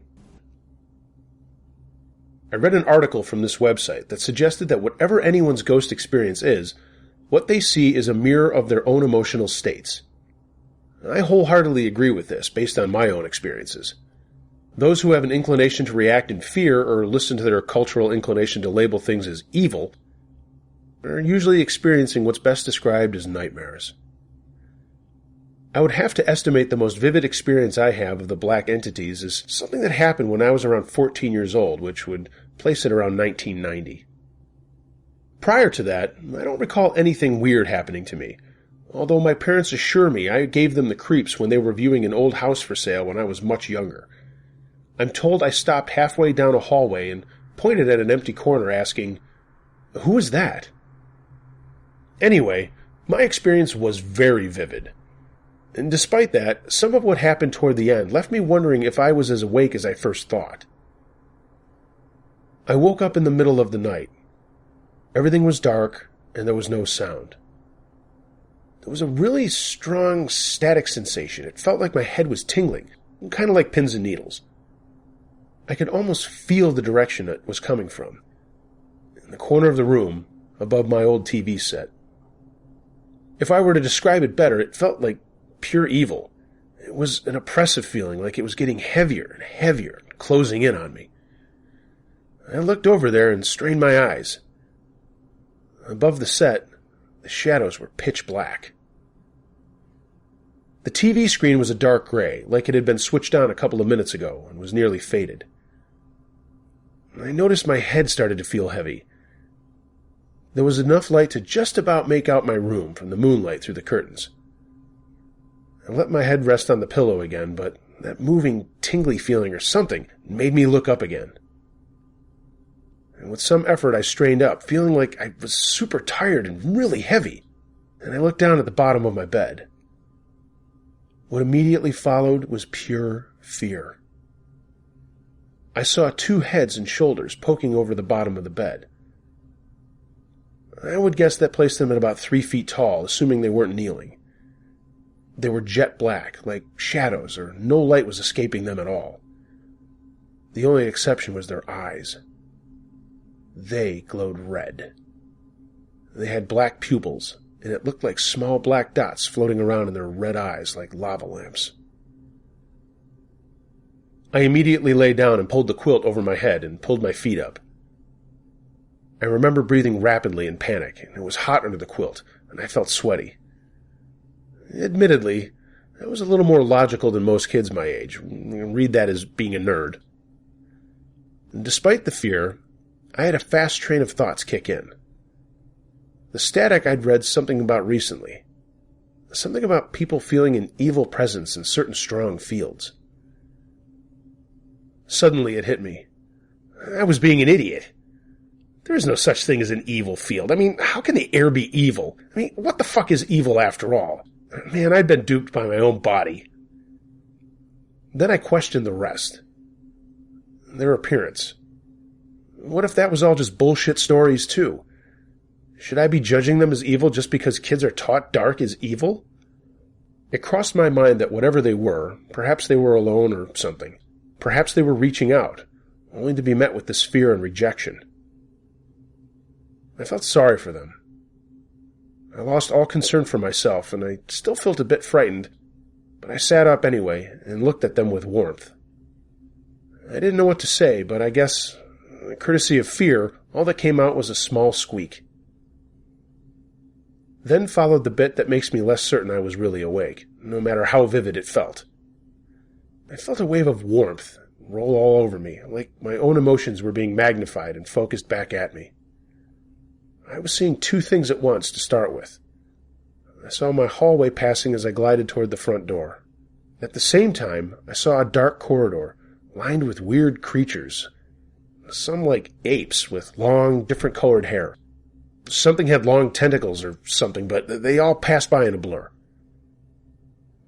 I saw our front garden vividly lit by moonlight and looked up at a bright star.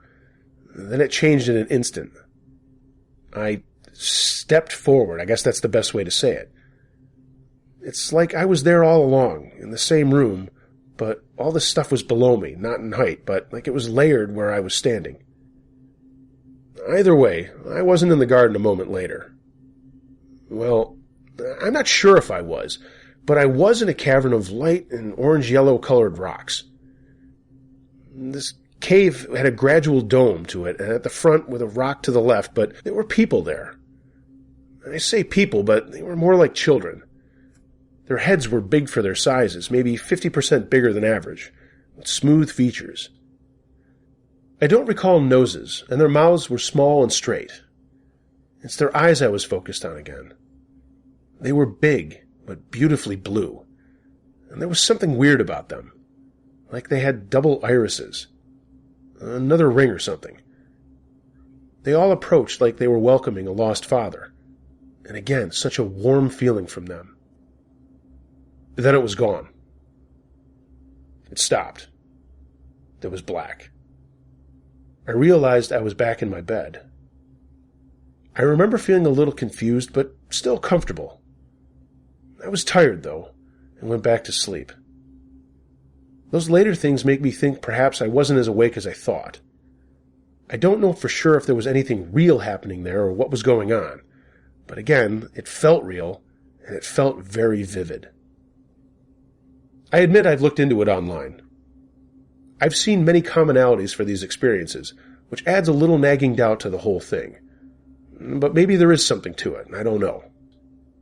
There was a recent thing I read, I would guess in the last year or so, that happened in the middle of the night, when it was dark and quiet.